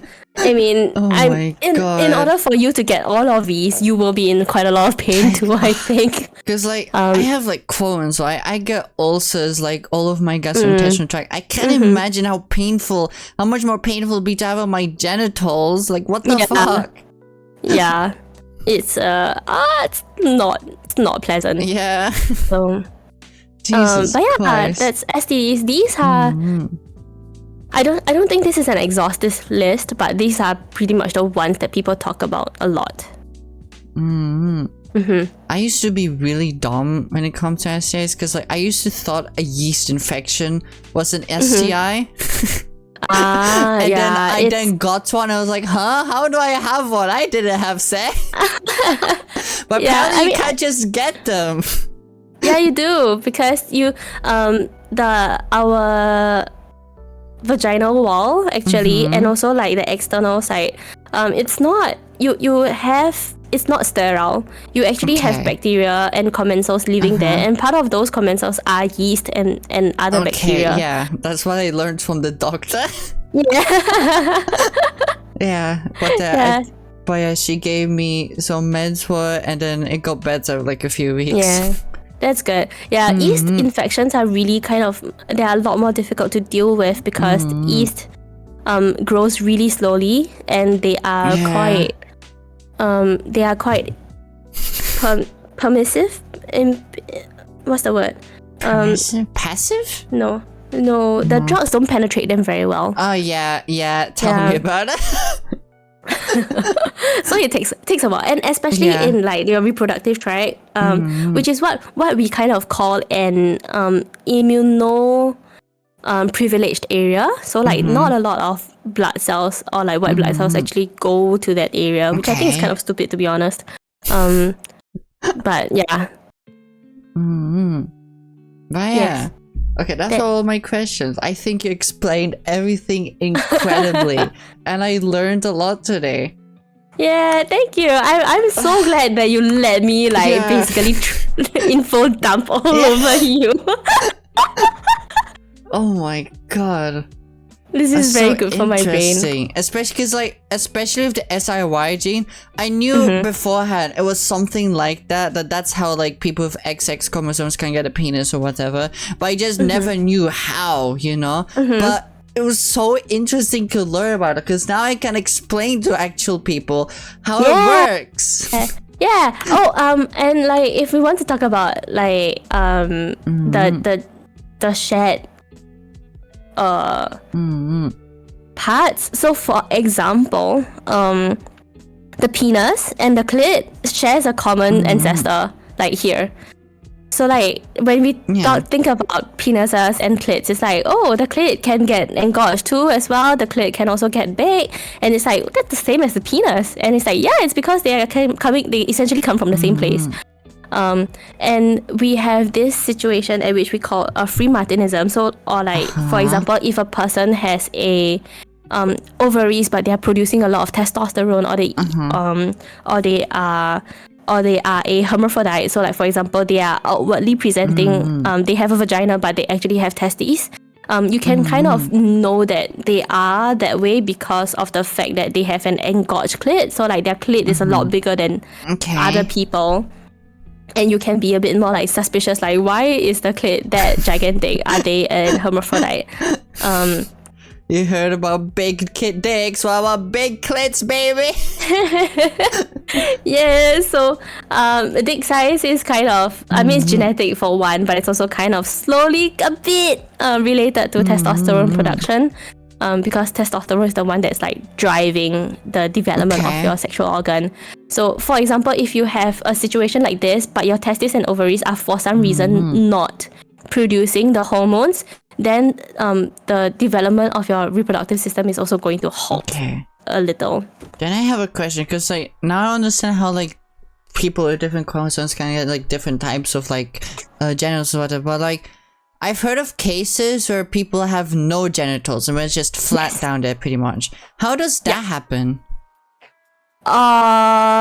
Those are kind of what we call hypogenesis or agenesis.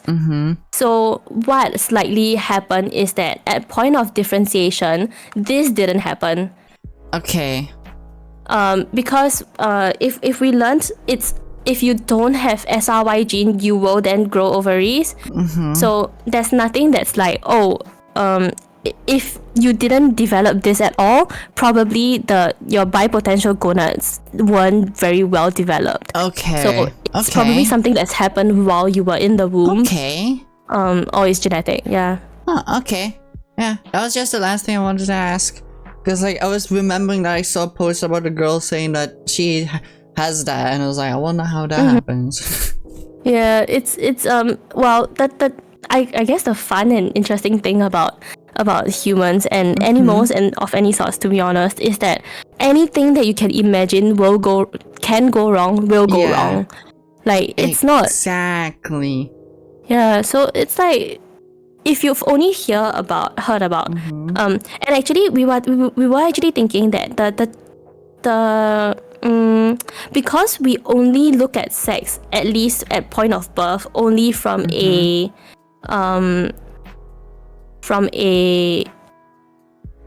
external kind of view, there are some more. Hello! Are you okay? I hope you're not too sick. I hope you're okay. Yeah. But yes, I extended my sexual education because of that, but it's okay. We have more sex. She told me about penises. Yeah, so there are a lot of genetic tests that kind of test and make sure that you don't have genetic diseases. And you can do that. You can do that basically at point of pregnancy. You can kind of just take the fetal fluid and you'll be able to test it. Oh, okay, that's cool. So that's how they actually test it. But the thing is, we haven't tested a lot of people for like their XY chromosome and what kind of testosterone they have. So at this point, we are looking at it as though there's not a lot of trans people, or there's not a lot of like people with abnormal genitals. But it's probably also because we've never really looked. Yeah, because like people are slowly looking into, like, I heard this like phenomenon that happens where trans women will have premenstrual symptoms, but it hasn't been researched, so we don't know why it happens. Yeah, so it's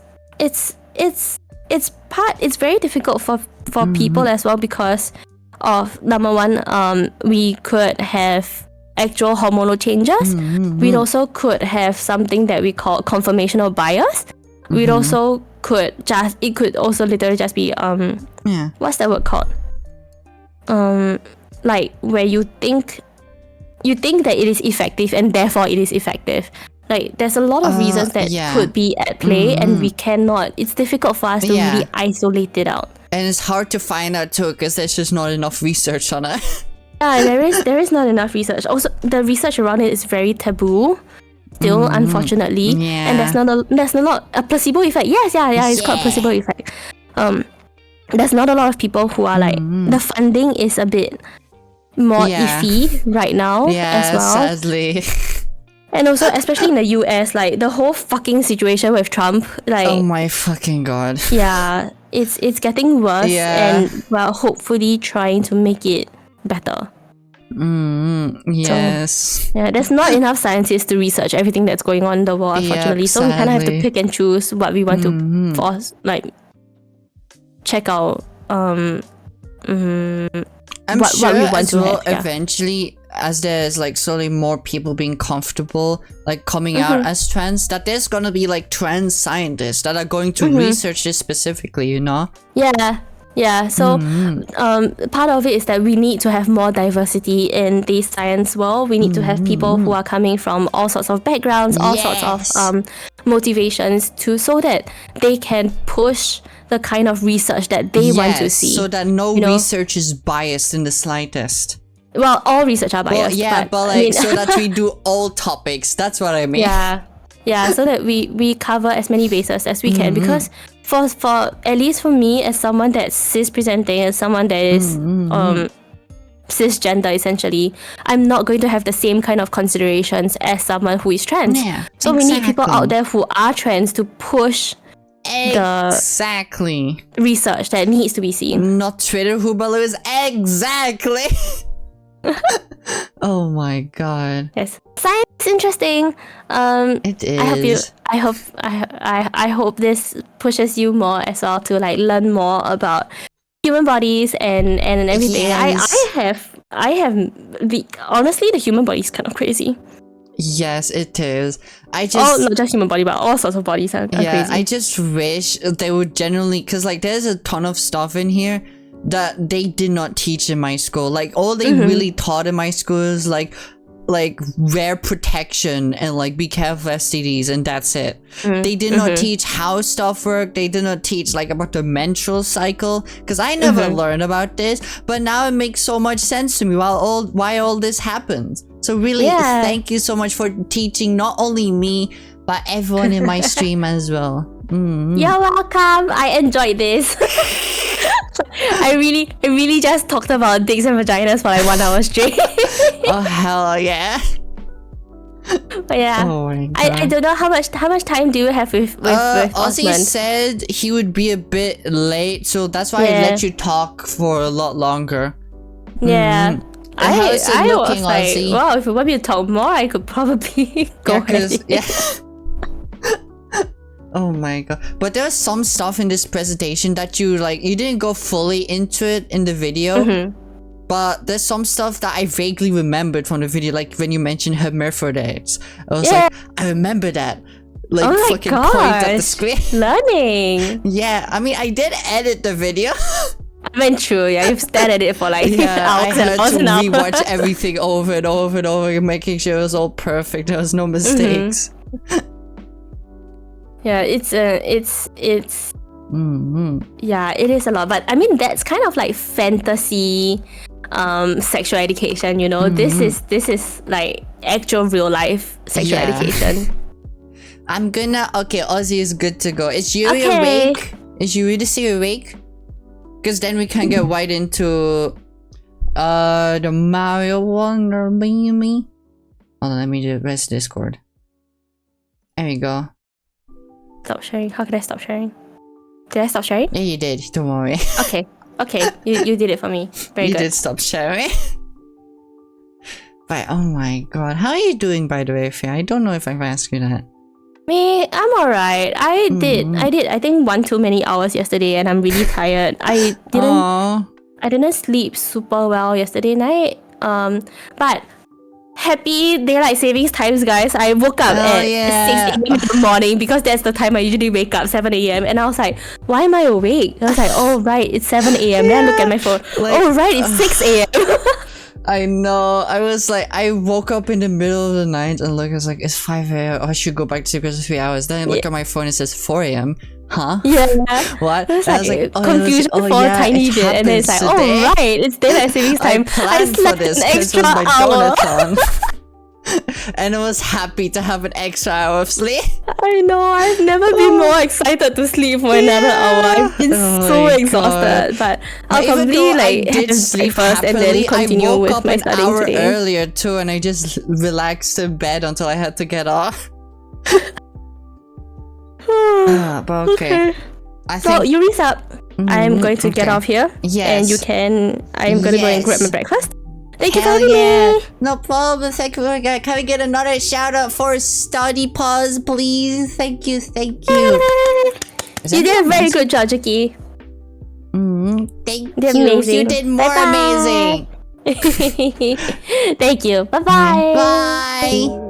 Oh my God, that was so interesting to learn about. Holy shit. Let me just go back to my just chatting real quick. There we go.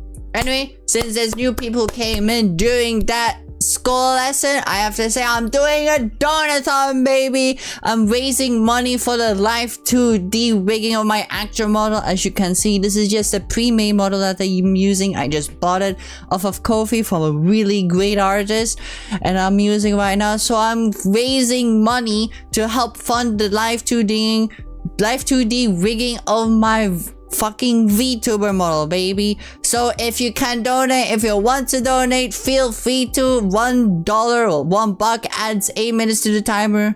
In this case, it's like €1, I guess. And if you want to donate, you can donate, feel free to. There's a bunch of milestones, as you can see on here. There's so many. The next one is the community name reveal, and then after it's the hentai tag tier list.